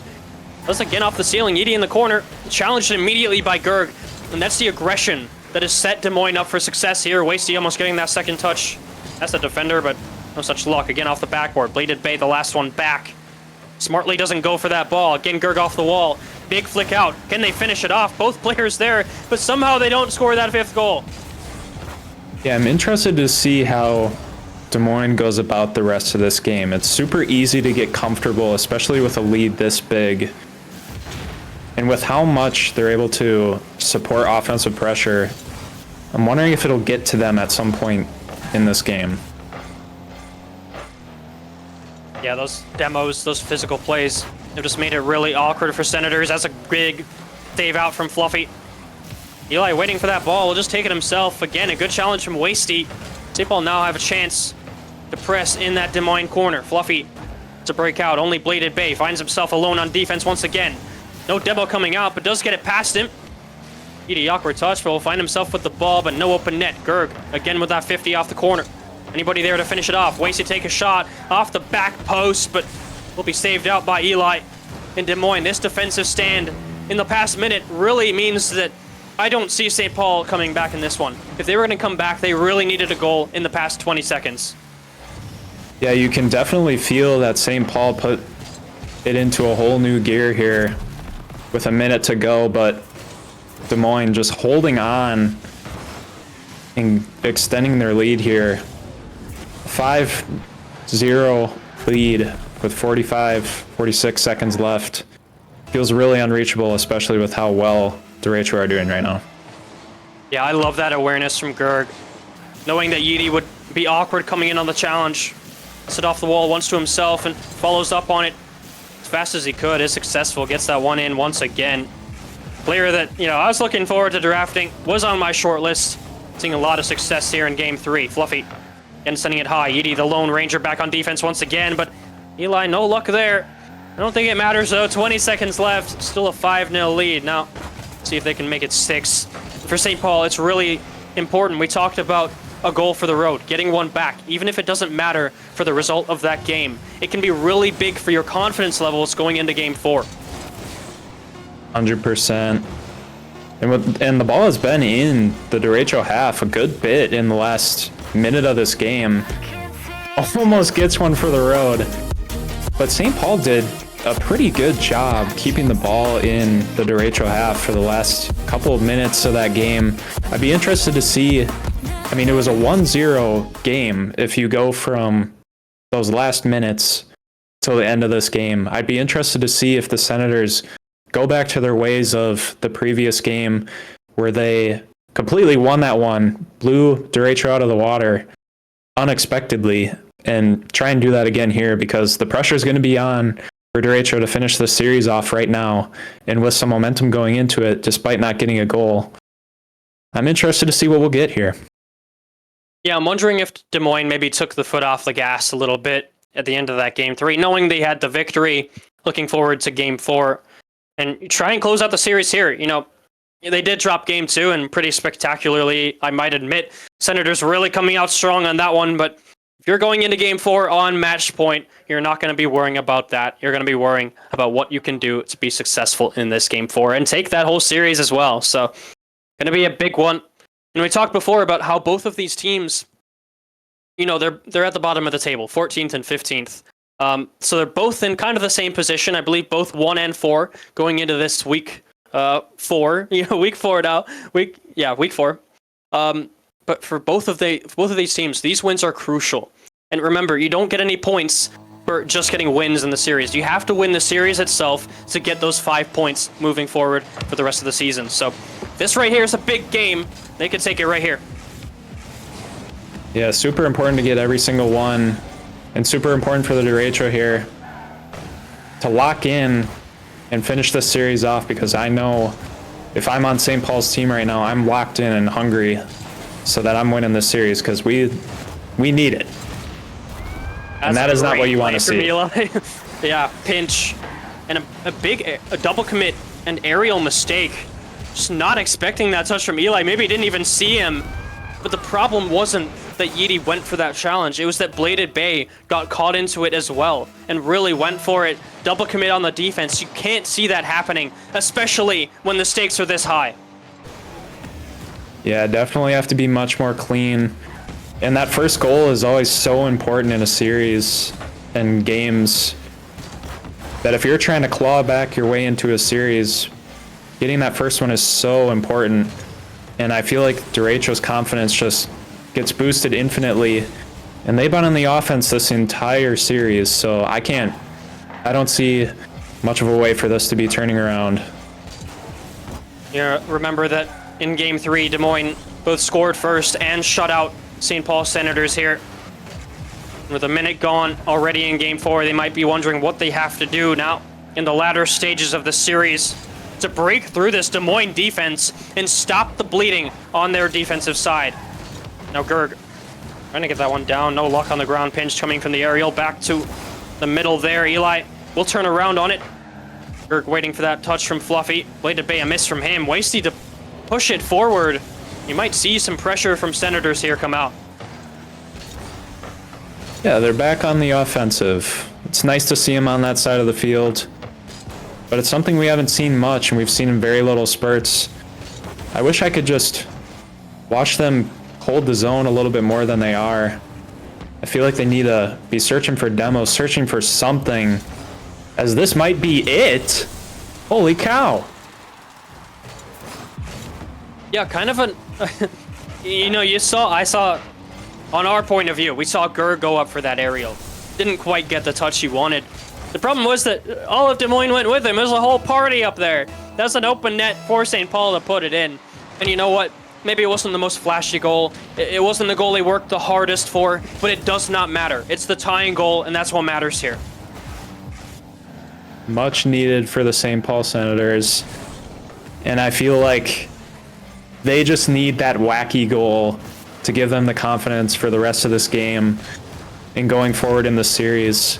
They have scored in untraditional ways to get things rolling before, as we saw in Game 2 with a kickoff goal. It's not your normal offensive setup, but it's one that definitely gets the ball rolling. Absolutely. The ball isn't rolling right now. It's flying off the crossbar and into that Des Moines net. And the sub himself, super sub coming out, Bladed Bay, open net to shoot at and puts it perfectly on target off the crossbar there. Yeah, it is a goal all the St. Paul Senators need to get rolling in a game. I don't recall exactly if they got shut out last game or not. Yep, but both times they scored. They get rolling off of that. It builds their confidence up a ton. Looking forward to see what else they can do. But a 2-on-1 attack here is not the great start they needed. Yeah, shot coming back the other way from Yeety. Almost in, but just off target now. Bypass one. Big flip from Fluffy. Getting my words mixed up here. Somebody have Gerg now. Trying to get one in. Trying to crash the net, but no such luck. Defender will get that one out. Back to the wall for Fluffy. Get another 50. It's a good one, but back to Yeety. Back to Wasty. You want to see these passing plays coming out for St. Paul here, but Des Moines find themselves with the ball once again. It feels like St. Paul is more comfortable in developing offensive attacks as we see a ball go in the net again. But like I said before, they just need one and they're off to the races. And I don't know if it's a confidence thing or what, But if you're on the derecho side, if you're letting St. Paul get a goal, you got to be able to have the mental confidence to shake it off and keep Pepper in the net like they have been all series. It was that aggressive play from Yeedy that really set them up here. Not giving the defense any space. Gerg assumed that he had all the time in the world to just stop, take a touch, look what his options were, and make an action from there, but Yeedy not going to let any of that happen at all. That's exactly why they got that goal. As soon as St. Paul starts to be more aggressive, they can break out and get those opportunities, but just have to keep it going now. Do have the lead, 2 goals with a minute left. Remember, this is Game 4, so if they want to take the series, they will have to win Game 4 and Game 5. Maybe another one. Yeedy back to the middle. Challenge from Bladed Bay and Wasty, but only Bladed to get a touch on it. Fake from Gerg. Fluffy out. Gerg will take over, but no boost. Won't get beaten to it, though, just sending it forward. Eli up for the shot, and what a shot it is! Up to that top right corner, and now they're only 1 goal away. What a beautiful play out of the derecho there. Just a textbook transition play. Great shot by Elite. Absolutely love what I saw there. But they've got 48 seconds to keep the pedal on the metal here, or else we're going to Game 5. Yeah, absolutely, and that's not a great movement from Gerg. Could be a risky one, but doesn't concede from it, thankfully for them. A double commit from Yeedy and Bladed Bay, but maybe a chance to follow it up. No touch there. Another miss on that Des Moines side. Fluffy to break out. Shot attempt off the backboard. Won't be able to follow it, but Fluffy can. And that will... No, it'll be off the post. I thought it was in. That could have been the answer right there, but 20 seconds in, they're still searching for it. I really like the heads-up play there by Elite to try and score that ball after going off the post. This team definitely has the offensive knowledge and feel for the game. They just need to get one in here, and they got 5 seconds to do it. Yeah, those shots going by the wayside, and you can't be shooting shots off target when you don't have any time. But Senators, they will take this one, but it was a close one. Once again, Cole, you know, we see in Game 2, we see derecho, they're opening the door. Senators are letting their foot get in the door, almost all of their body, but it's just that final goal that they can't get it. Happened again in Game 4. Game 5, you know, I'm looking for Des Moines to establish that early lead, but keep it as well. On the Senator side, I really want them to focus on defense, but moving forward. Every time they're moving forward and making sure their defense is stable, they're looking really, really good and are able to pull out game wins. Yeah, I'm super interested to see the last game of this series here. Every single time the Senators have scored, they've won that game, and they've won 3-2 both times. We've also seen this series go back and forth 2 times, so I'm interested to see, can the Senators, first of all, score, and can they mess up the script of this series of going back and forth? Yeah, absolutely. Senators, if they can take 2 in a row. Of course, this is Game 5, so whoever wins this will take the series, and you know, I talked about before how important this series is. For Des Moines, right here, if they lose this series, they may just lose one of their roster spots. So for each of these players, stakes could not be higher. If you want to stay on this Des Moines team, now is the time to show your chops. Now is the time to show why you deserve that starting spot. 100%, and you get to do it on one of the greatest fields in Rocket League history, Championship Field. Here in Game 5, everything on the line, 5 points in the standings, breaking the tie, and potentially keeping your roster spot. Absolutely. We'll have to see what they pull out. They have the ice to keep that pressure under control. Eli backwards aerial now, doesn't get it to the wall. Has some boost to follow up on it. Yeedy, a little bit hesitant to get up to it. Oh my, Gerg, a miss on that goal line, and that could have been the first goal for Des Moines right there. Yeah, you like what you see out of the derecho right away. Putting offensive pressure on like they did in each of the games they've won. The last game, not like them. I think they got outshot that past game. And you'd hope to see that in crunch time, right now when it's needed the most, that they get back to their old ways. Yep, that air dribble. Not quite going the way that Des Moines wanted. That's a big miss from Fluffy. Wasty might just put that in. It will bounce over. Nobody's there to finish it off. How has St. Paul not scored there? I mean, 2 misses coming out. Misses from all teams. I feel like you can see the Game 5 nerves hitting both of these squads. Everything on the line here, roster spots, points, and a beautiful shot by Fluffy to get the lead. St. Paul's mistakes just now will immediately be punished. Now Des Moines on the offense. Almost 90 seconds into this one, will score that first goal, and St. Paul had all the chances to do it right there. I don't know how they didn't score that one, but Des Moines will gladly take this advantage right here. But the question for me now is, Cole, do you think they can keep this one? All right, you know what? Maybe they can't keep this one. That's a second goal for Fluffy and his team. Yeah, beautiful goal by Fluffy. An amazing transition goal. Able to do it all by himself, beating Yeedy last man back. And yeah, like you said, is Derecho able to hold on to this one? We've seen prior, it doesn't matter who scores first, but it matters if St. Paul can get one on the board or not. Yep. And if they do, and I'm the Derecho, I'd definitely be wondering if I'm able to hold on once they do. That's a big miss there. Almost all three players for Des Moines committing on that one, but thankfully for them, they'll keep it within that St. Paul side. Now Yeedy attempt to break. Back to the wall, back to the corner. Fluffy will take it, but Gerg will get it back in that half side. Get another pinch, but doesn't really go out anywhere, and now Yeedy has a chance. Again, challenged by Fluffy. Now two players in that St. Paul side. One going for the demo, one going for the shot. That's over, off the crossbar. Just a little bit too much height, and a missed opportunity. That was so close to going in for their third one. Yeah, and I really like what I'm seeing out of Derecho's offense once again. It feels like they're going back to their old ways. It's just a matter of seeing if St. Paul can break through at some point. Felt like they've had some chances, but they're just not able to keep the ball in the zone and keep pressure on. Derecho doing a really good job of holding the zone as well. Cutting off balls like we just saw right there by Elite.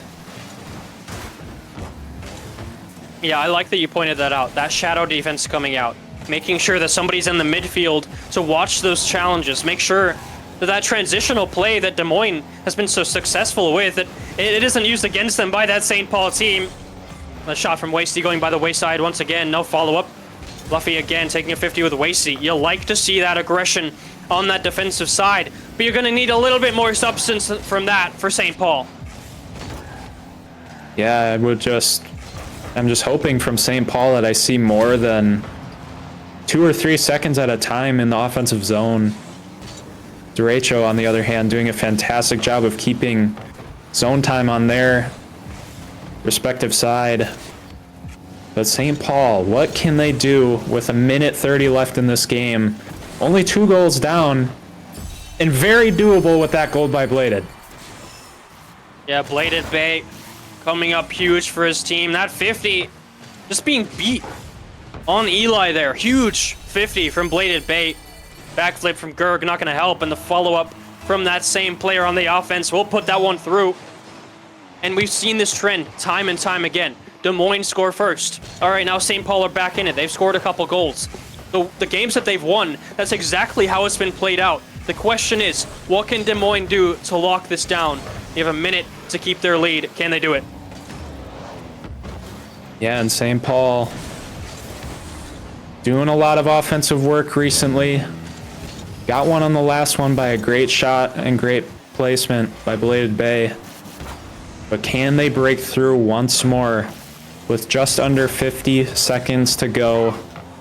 And if they do, I'd be interested to see if this one goes to overtime, because it just feels like the way this series is going, it just might as well could. Yeah, we'll have to see a little bit more from St. Paul. That one going over Yeedy there. That's just an open net for Gerg to roll that one in. 30 seconds left. And we'll see the reverse on Des Moines here. For Des Moines, you know, traditionally they scored first, and then the games that St. Paul won, they were able to come back and lock out Des Moines from getting that tying goal. Now it's Des Moines' turn to do exactly that in Game 5. And we're seeing the opposite happen. You know, Game 1 went in their favor, now the opposite. Again, Wasty on the goal line. That could have been lights out right there for St. Paul. Yeah. And 15 seconds to get something done. You just feel like that last goal from the Derecho just put a pit in St. Paul's stomach. But a really good transition there. But with 5 seconds to go and 2 goals needed on the board, this one is out of reach. Yeah, we'll hit 0 seconds, and that will confirm the win for Des Moines. You're getting one for the road, Fluffy, on that last goal. 4th one for Des Moines in Game 5. And that was the ice that you were searching for. And, you know, of course, going into this series, Bladed Bay coming in for the sub as St. Paul, replacing Ryotical. Their first-round player, I might remind you, it can be so hard as a sub to come in and replace one of your main players, your primary scoring offensive ability. You know, a valiant effort, I gotta say, from Bladed, just like I saw in those past weeks. But again, Derico, Des Moines will take it in Game 5, and they really deserved it as well. Fluffy coming out with a hat-trick. You know, there's been some questions with his performances as well, but with that Game 5 performance, I really can't see why. Yeah, I mean, Derecho broke the script that game. Every single time the Senators scored, they were able to come back. But you know what? They kept the every other game streak. They got the points they needed in the standings. They potentially kept their roster spots. But like we stated before earlier in the stream, both of these teams have double headers nearly every single week on here on out. So for the Senators, you're going to have to turn things around for the next series of the day. And if you're the Derecho, you're going to want to keep up what you're doing. Yeah, absolutely. But we're going to follow Des Moines to the 3rd series of the night against Rochester Rhythm. We saw Rochester play earlier as well. They lost in that first series that we saw tonight. So that'll be a great series. Just kind of summarize, you know, what we saw in Series 2, how it'll go up against what we saw in Series 1. So should be a really interesting series. Any final thoughts before we go, Cole? Just happy to be here. Happy to have casted with you.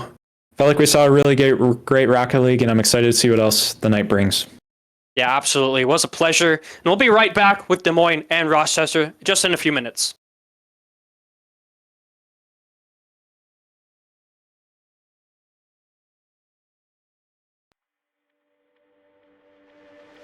You lift me off of the ground. I close my eyes and I wait for the come down. I used to live in the now.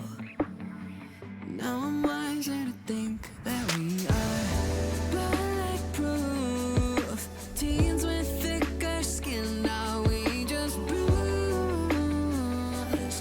We were hopeless and we're hopeless now. But I remember we threw our fists in the air singing.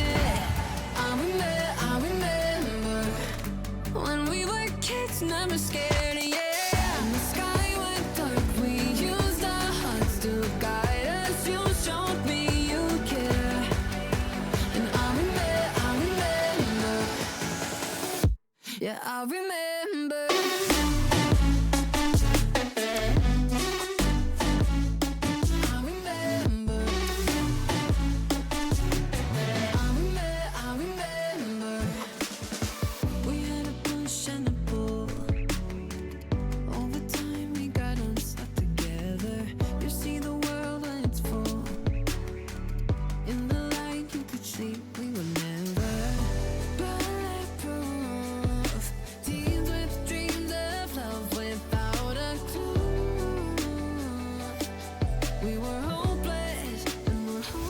Now, but I remember we threw our fists in the air singing.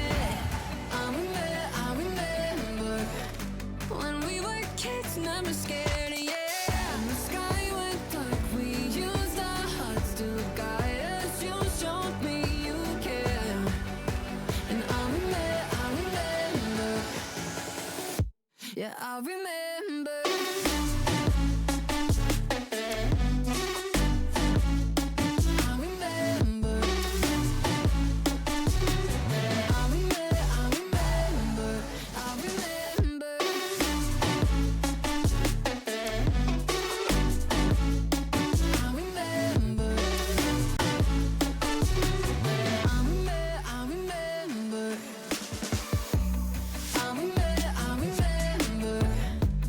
We threw our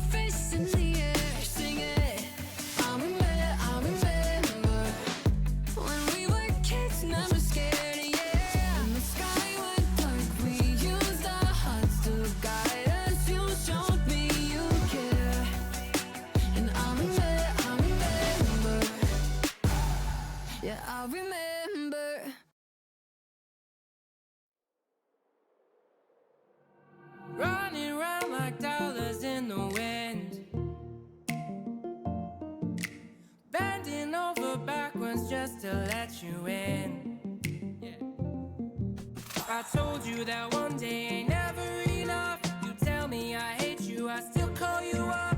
If we don't got trust, we can never have love. I was putting in the hours, I was. But you were calling me a liar, liar, liar, liar, liar. Yeah, I've been putting in the hours, I was. And it's coming down to now and now and now and now and never. I was putting in the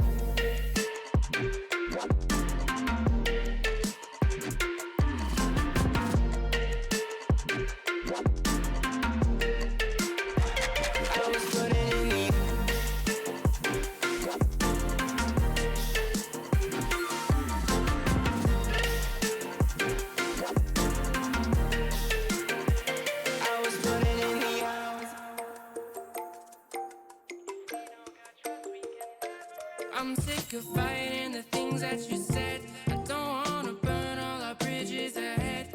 I'm tired of going to bed when you left me on red just to turn up the noise in my head.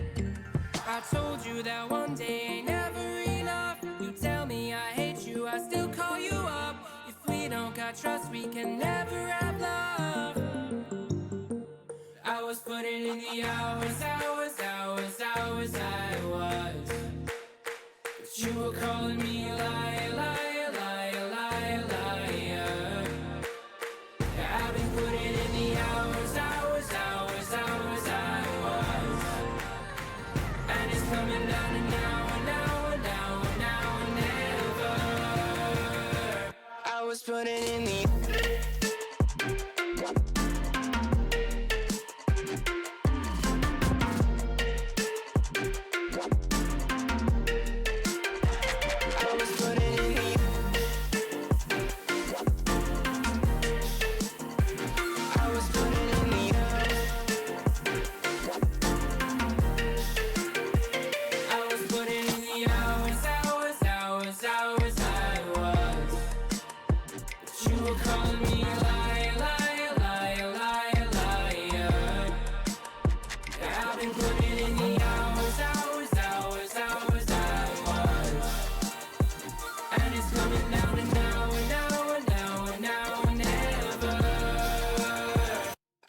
putting in the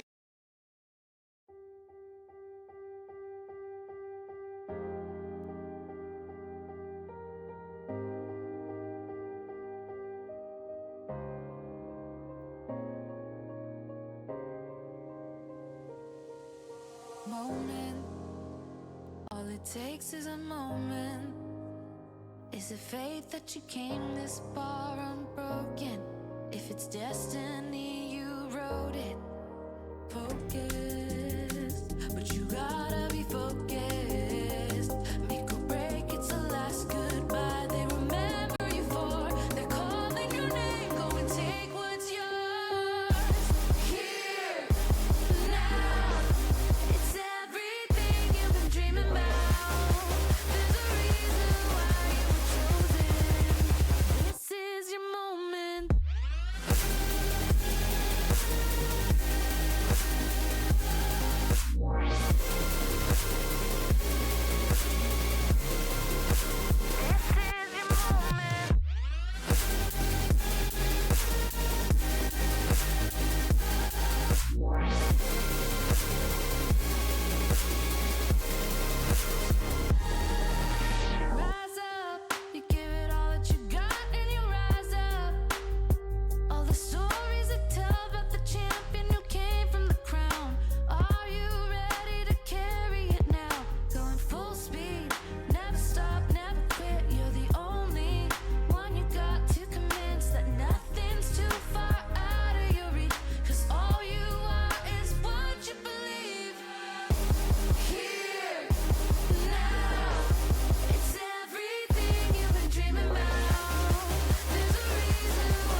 just some more whiskey.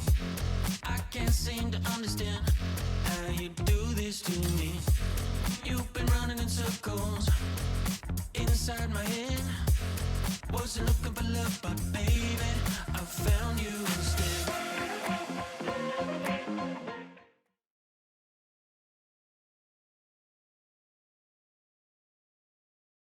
Hello, we're here. Hi, how's it going? How you doing? You having a good night? I'm having a really good night. It's Rocket League time. It is. We got one more match for you guys. A little bit of a later start than we anticipated, but regardless, we're here for some more Rocket League. That's Mr. Wolf to my left on your screen. I don't even know if I'm looking. Beautiful man himself, running all the production behind us.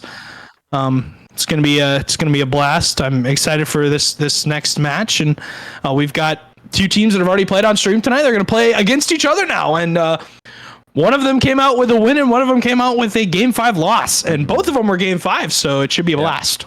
And a bit happy. I have mixed feelings right now because, or no, Fluffy is here for the second match. I was told behind the scenes that he wouldn't be here for the second match, but he is. And so that's a huge factor in their winning chances here. Rhythm, of course, like you said, went to 5 and lost. Derecho went to 5 and 1. However, they were playing against Sub, I believe. So this team's definitely a step up in my opinion. We're gonna have to see how they hold their own against the Rhythm. It's gonna be difficult for sure.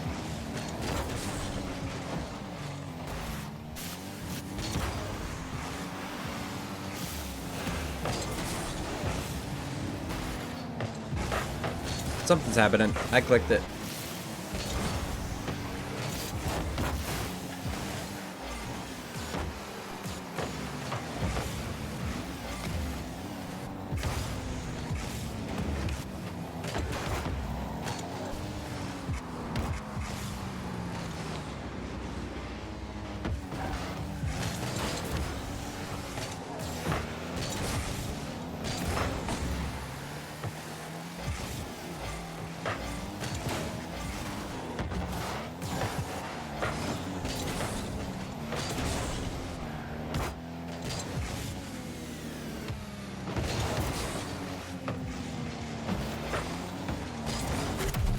Yeah.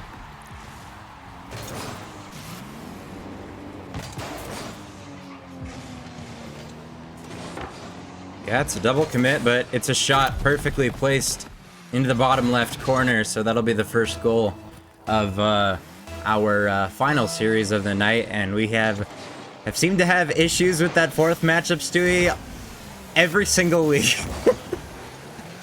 Something's cursed about that fourth match, man.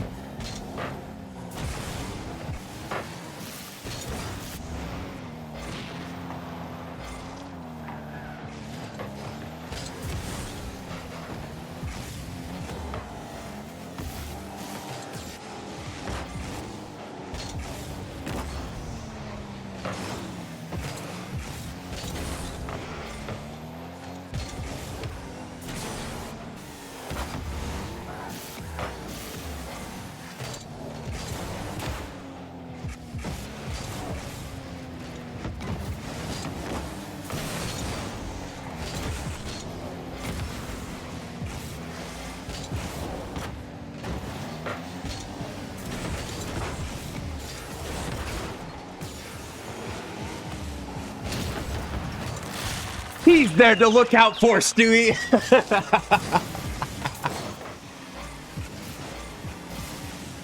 I mean, he's coming off of a hat trick in Game 5 to win it for the Derecho. And he's here right now, gives them their second goal, giving them a 2-goal cushion in game number 1 halfway through. And right now, I mean, both teams playing super fast pace, some double commits on both ends. I'd figured that Rochester would be somewhat more composed, especially how aggressive Derecho are. They can have plenty of issues to work through during the series, but I mean, so far the Rhythm are the ones that are kind of struggling now. They're They've been absolutely clobbered right now by the derecho. They finally get it to the midfield, but there's Eli to keep it in. And there's a huge clear back to Fluffy. Etro does get a touch, but it isn't a shootable spot for Ori. It's blocked away down. Derek is there, and Eli backflips and cannot get the save. The Rhythm will score and get us down to 1.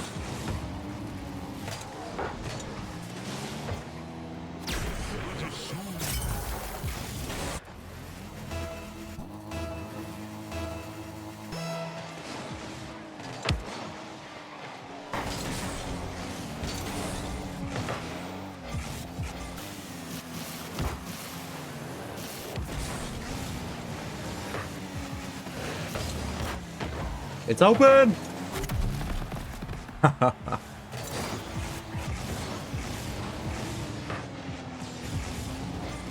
mean, it's a flip reset into a double tap that goes central for Gerg to clean it up. And it's just unbelievable to look at that you're in Rising Star and you have a quality of play like that. It is very good for me. I love it. But it's 3-1, almost an own goal. Yeah, I mean, we're coming off of a win and a good start, so I am very happy. Yep, so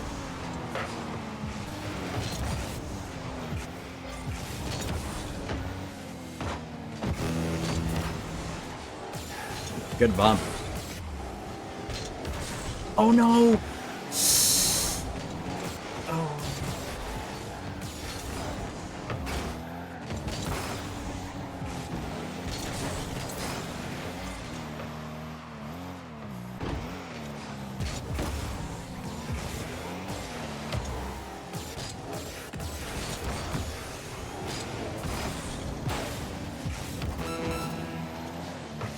And I was gonna mention and bring up before, you know, this game ended. Like, I was questioning where was that Rochester physicality we saw it in the in their first series of the night, and then we had finally saw it. Etro had a huge bump to leave an open area for Ari. It was a 2v1, and it was an open net. It wasn't even a 2v1. It was a 2v0, and could not get it around. But I guess you'd still be down by 1 in that world, but you'd have a chance at sending it into overtime. But regardless, the derecho have a very fast start, and they get it done in game number 1. Am I muted? Are you? I'm gonna check. Right now you're not, but you were. Oh, unlucky!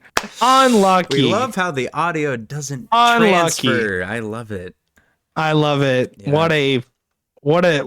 What a platform we're streaming on. Good job, OBS. Way to make things work and run correctly. Shout out Open Broadcast Software. The best software on the network.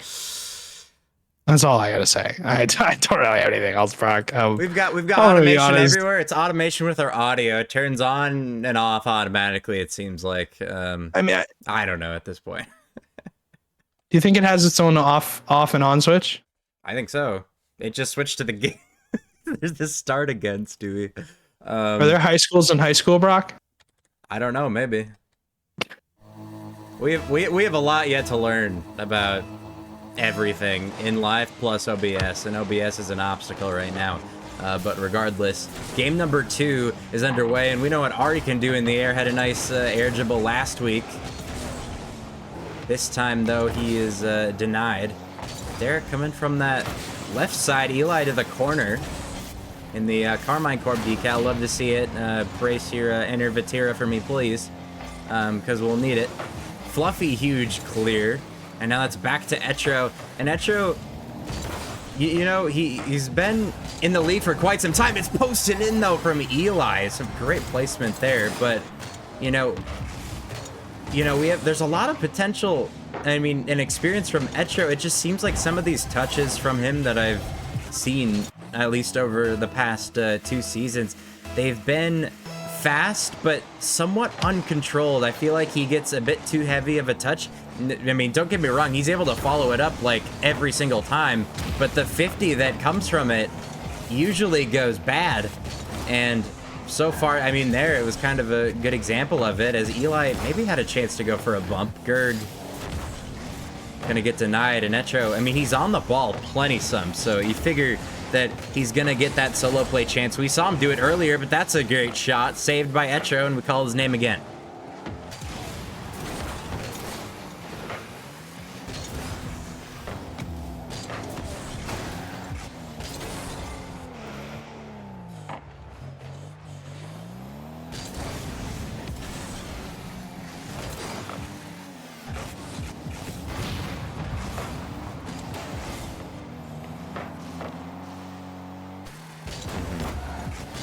I think he's been picked up since then.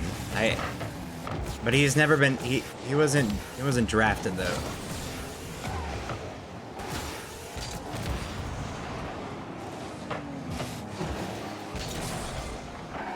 Dude, it apparently. So Siri, not only does it do the automatic start switch, all of a sudden now, every time a game comes on, it's switching the caster audio off. Like when it's automated, I'm not touching that. I'll just have to look out for it. We've got I guess to deal with it. We already I have no idea. I had so much to say too, and I just not allowed to. I guess just OBS hates me like usual. Does not like me. I don't know. I guess they just gotta buy a new computer, buy all new stuff, because it doesn't work. My bad. Might as well probably end up putting a new. No, I should just rid OBS from my computer and just reinstall the thing and just redo the entire thing. Just try something else. Anybody got another option besides vMix that OBS is something other than OBS? Because OBS is just the cream of the poop. You can use That's what I'll say. NFL's got going on. They've got some Red Zone production. Yeah. Let's go with Red Zone. Yeah. If somebody's got an in for Red Zone, hit me up. Just copy paste, send it to me. I mean, I'll gladly copy paste it. Just copy it. We can copy it, right? We're allowed to. Trade. We're good. Oh yeah. Got to sweeten the deal a little bit. Otherwise, I ain't game. Okay. Nope. 1-goal lead still though for Des Moines, who are up in the series 1-0 at game 2. Last match of the night. It started a couple minutes ago, and so far it's been Des Moines taking control. Eli with a foot reset for Gerg. Derek, good block. Fluffy gets beat to the ball by Ori Arts. Ori Arts into the midfield, tries to find a pass. Etro, what can he find? Drop down pass. Gerg is there to bump him off the touch though. Ori into the midfield. Can you find a pass to his teammates? No, nobody from Rochester is even in the vicinity. They're both going back to get boost. As I say that, Derek gets a touch, but where in the world is the Rochester offense? And I mean, I don't really blame them for not being there. Derecho was given a free possession. They had 3 players to work with. Gerg gets a block and is going to have a follow-up touch. But they had a mistouch, and it went high. And when you have a ball that goes high on defense, when you're all kind of not at the best boost, not even if you have full boost, it's not that good to put the ball high in your end. It leaves you in a vulnerable spot to hopefully take a 50 at that point, but rather than that, maybe a shot. This time Ari doesn't hit the right post and it goes in. That's a huge goal for the Rochester Rhythm with 40 seconds left to tie it up. I mean, 39 actually, Brock, or not quite at 40. It's one close underneath. Enough, buddy. Okay. Yeah, no, not on 40 seconds though. It's on 39. See, it's close you don't have that much time. All right, we're going to overtime. Rounding up 1. No, they don't do that in school. You don't get to round up 1. All your teachers give you, if you get an 86 point. Yeah, it is. I can be wrong outside of school. It's the school of Rocket League. You can be wrong outside of school. Rocket League University. Rocket League University. Welcome to Rocket League University. I am Professor Stewie. That is Professor Wolf. He's my assistant. He grades all the papers, does all the work. I do nothing. All I do is tell you that you all suck at Rocket League and that you need to go to this school. Nevertheless, 1-1 tie. Time going to tick away. Eli, does he keep it up? No. We go to overtime in game 2. Des Moines wins. It's a big one for them, but Rhythm looking to even us up. They go for a fake kickoff. Nobody even makes contact. On his backboard, a 60 boost. Ceiling touch, challenged by Fluffy. Good clear from Edstro. Gives it right to Eli, though. Gerg up quick. Beats Derek to the ball. Ori on his back line. Big save. Rochester standing tall on defense for now, but requiring back-to-back touches from Ori to do it. Yep, and now Derek on the ball. Eli gonna pop it up. It's gonna be difficult to get back to, but gets a demo and the net! With the slow shot denied. Eli is there, and it's gonna be in the back of the net. It came down to who was studying more in our class, Dewey, and the Des Moines derecho take game number 2. They take notes. They took notes. They wrote it down. And they were able to use it on the test, And they were able to use it on the test. It's an open note test. Rochester didn't even know it was open book. As a result, Des Moines up 2-0 in this series. It's looking to be over quick, but game 3, that was an overtime, so it's really anyone's game. But you know, you're looking at the players that like Eli, like Fluffy, who really come alive in these important series. Derek, 88 points on the board, didn't come alive in that game, has 1 shot to his name. That is it. You get a better game from Etro, but Ori doing most of the work on defense, especially. And Eli with 2 for 3 doesn't have to really do anything else on the stat line. Mm-hmm. And I think if you're Rochester, you need to slow the play doesn't down. Mute me. So currently it's on, but I'm going to see what happens when it takes us into the game. I'll make sure you're not muted, but right now you're not. Okay, we're good. We're good. It didn't. We're good. It yeah. didn't screw you over, Stu. It did it that time. It worked. But keep going. What you're saying. Slow the play down. Derek is very vital in the physicality aspect of the game. What in the world? And yeah, my boys are confident. Don't worry about it. They move the ball so fast, and it's not totally controlled. And I think that's what's really limiting, you know, their physicality. They kind of just play so fast, boom the ball, you know.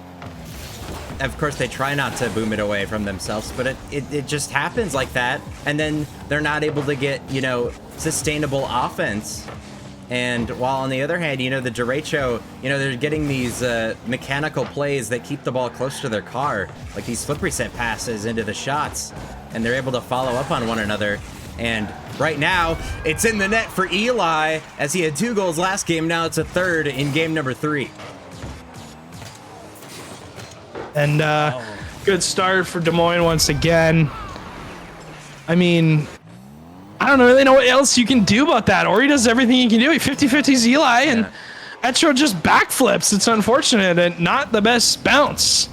And as a result, Rochester down 1 again. They're staring down the barrel of a gun, and they were staring it down the entirety of that second game. They finally came back with 39 seconds left, Wolf. And they end up losing it in overtime. So if you are Rochester, this just has to be better. And oh boy, Eli has found his second after a great touch from Gerg. Eli has been on fire all night long, and that's the second for derecho. And it's weird because the quality of shots are definitely there, but the amount of double commits that you're seeing and then not getting punished is crazy to me, because the derecho double commit quite a bit.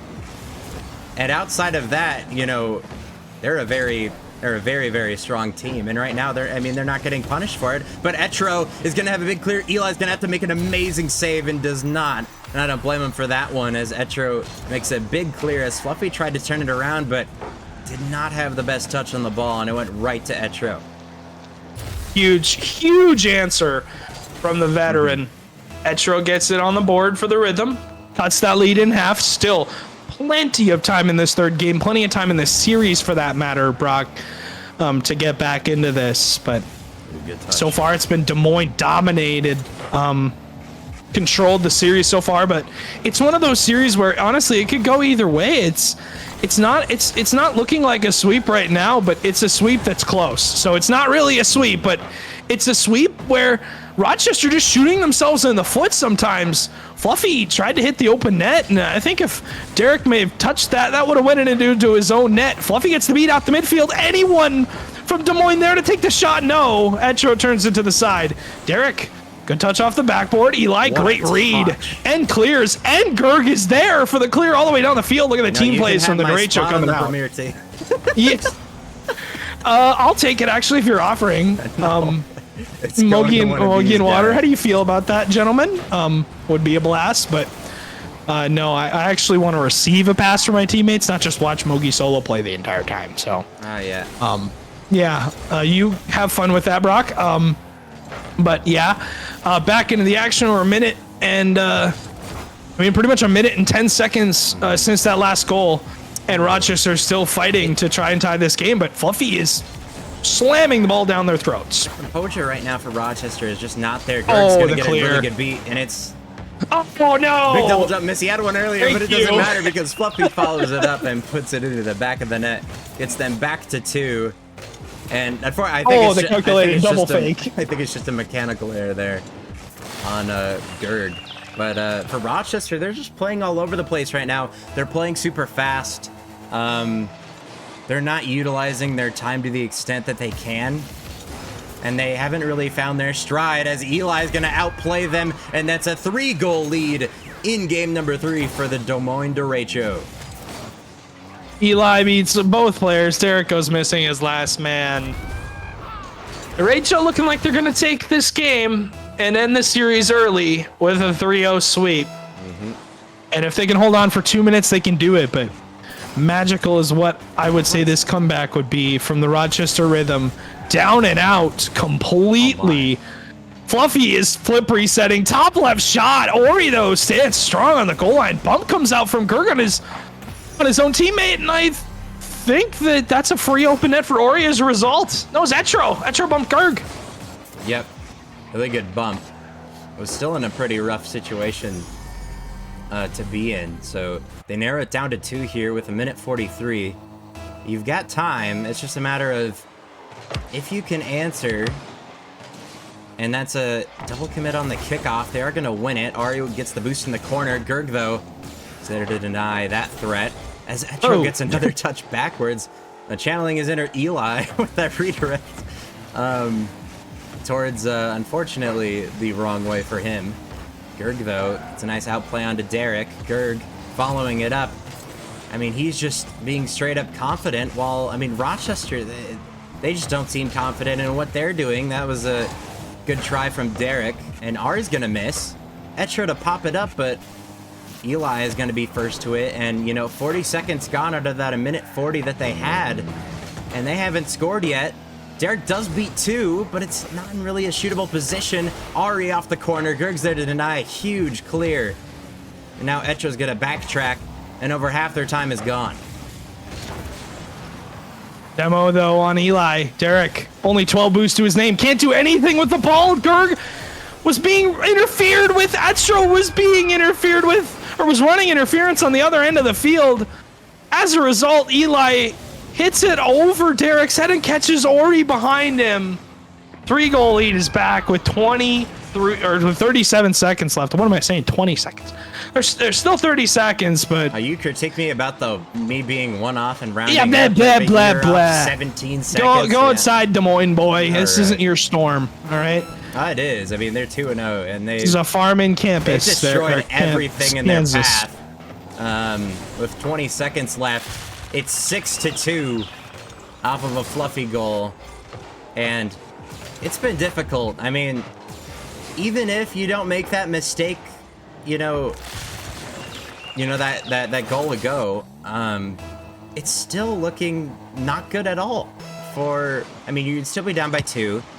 You would have had 30 seconds left, maybe, and you'd be asking for a lot. And so, it was mainly just the Derecho. They didn't have, any time to warm up, as Fluffy's gonna go missing.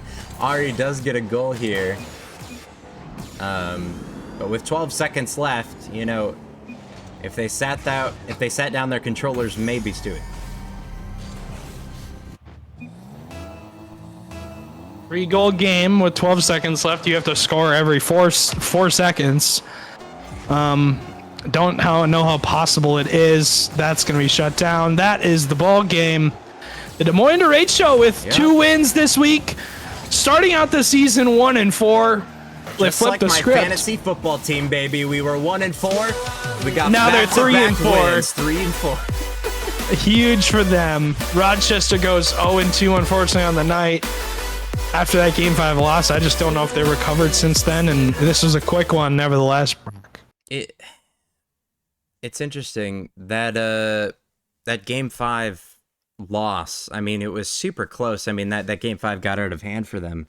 But I mean, they got there in the first place, and against a difficult team in Hibbing.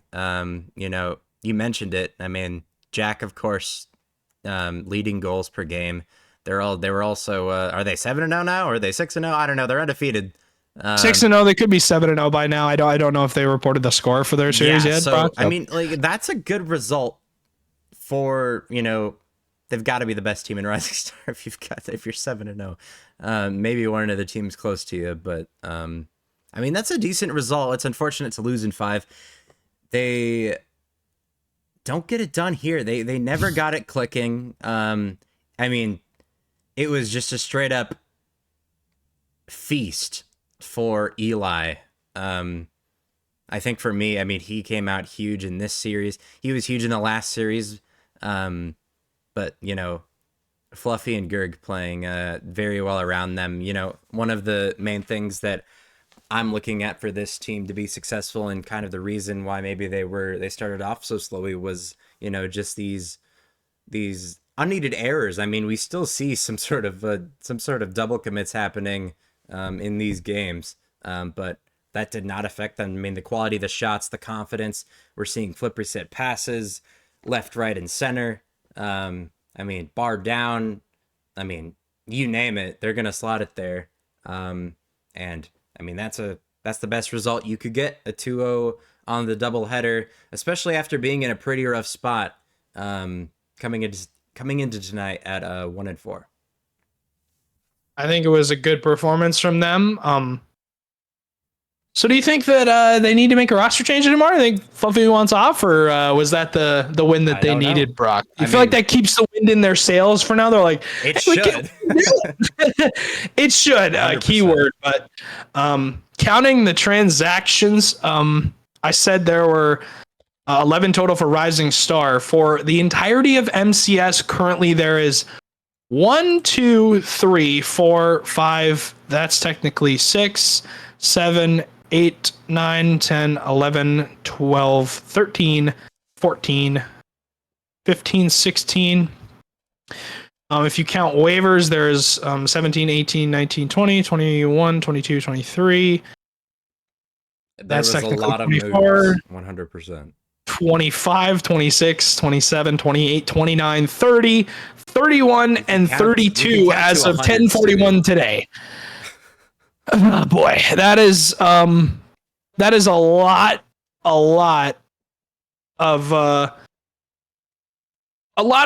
of moves. I'll say that. That's a lot of moves made. And hey, it started on the 22nd, which was Sunday, and it's Thursday. So yeah, this lasts until November 1st. Yeah, we're gonna see a lot more moves made. It's been one of the craziest trade windows we've ever had, and I think I know why. And it's because we only have one trade window. I mean, there's only one, and the rosters lock after that season, unless there's a weird exception with, you know, retirement, of course. I mean, at that point, you just bring up a player probably. But yeah, it's I mean, the only spot. I mean, rosters technically lock on the 1st of November on that Wednesday. So and there's another round of waivers, obviously. Yeah. If you don't know how a waiver works, essentially teams get to pick up free agents from the list, and they don't have to go through the whole. It's a whole nother thing, but essentially teams can claim players to pick up. We saw a lot of big names being claimed. That Bemidji team in Challenger is going to be absolutely nuts. Scared for whoever is down in Challenger to play them, because, oh boy, they're going to be very, very good. But yeah, trade window season is at the peak right now. It's at the height of everything. Brock, if you don't got nothing else, I think we can send it off for the night. I mean, congratulations, Chris, for winning both of your matches, by the way. Yeah, thank you. Means a lot. I mean, looking at just, you know, to recap off the night, before we wrap up, started at 6 p.m. with that Rochester Hibbing series. Unfortunately, they fell in 5, like we mentioned.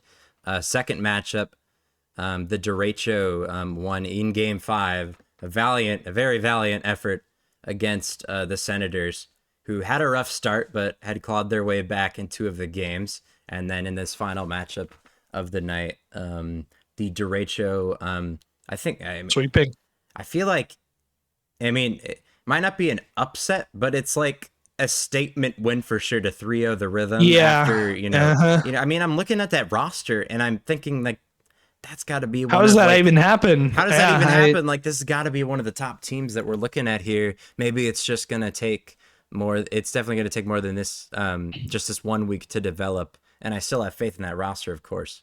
But just couldn't get it done tonight, Stewie. Tomorrow. Oh my God. What happened? Okay, so we completely jinxed it. Looking at the scores that have been sent in. What happened off stream? I hate to say this, but the Bloomington Maulers have beaten the Hibbing Rangers in a 3-0 sweep. So there goes your perfect season. Now 6-1. Kind of jinxed them, not gonna lie. But in other news, Bemidji beating Brainerd in 4 games. Mankato beating Chicago in 4. Mankato beating Burnsville as well in 4. And Minneapolis beating Duluth in 5. So, that's, I believe, the number 1 and Mankato now in number 2, but that's the originally number 1 seed and number 3 seed, both losing their second matches, I think. But Duluth still has to play Brainerd, and that hasn't been recorded yet. So I don't know the score, but we're gonna move on with our night. Appreciate everyone for stopping in. Always a blast. We've got more Challenger tomorrow. Should be a blast. Starts at 6, same time. No premiere stream on Saturday, unfortunately. Do not have a streamer for it. Unlucky, but we move on. We go to Fortnite as they we go to next week, and it should be a blast tomorrow. A lot of great matches on the board. We go back to Rochester Hibbing. We've got Des Moines St. Paul again. Then we've got Chicago and St. Cloud taking on each other at 7:30, and then the final match is the same in Duluth and Minneapolis. What would be so. Should be a blast. Appreciate everyone for stopping in, and we'll see you tomorrow night.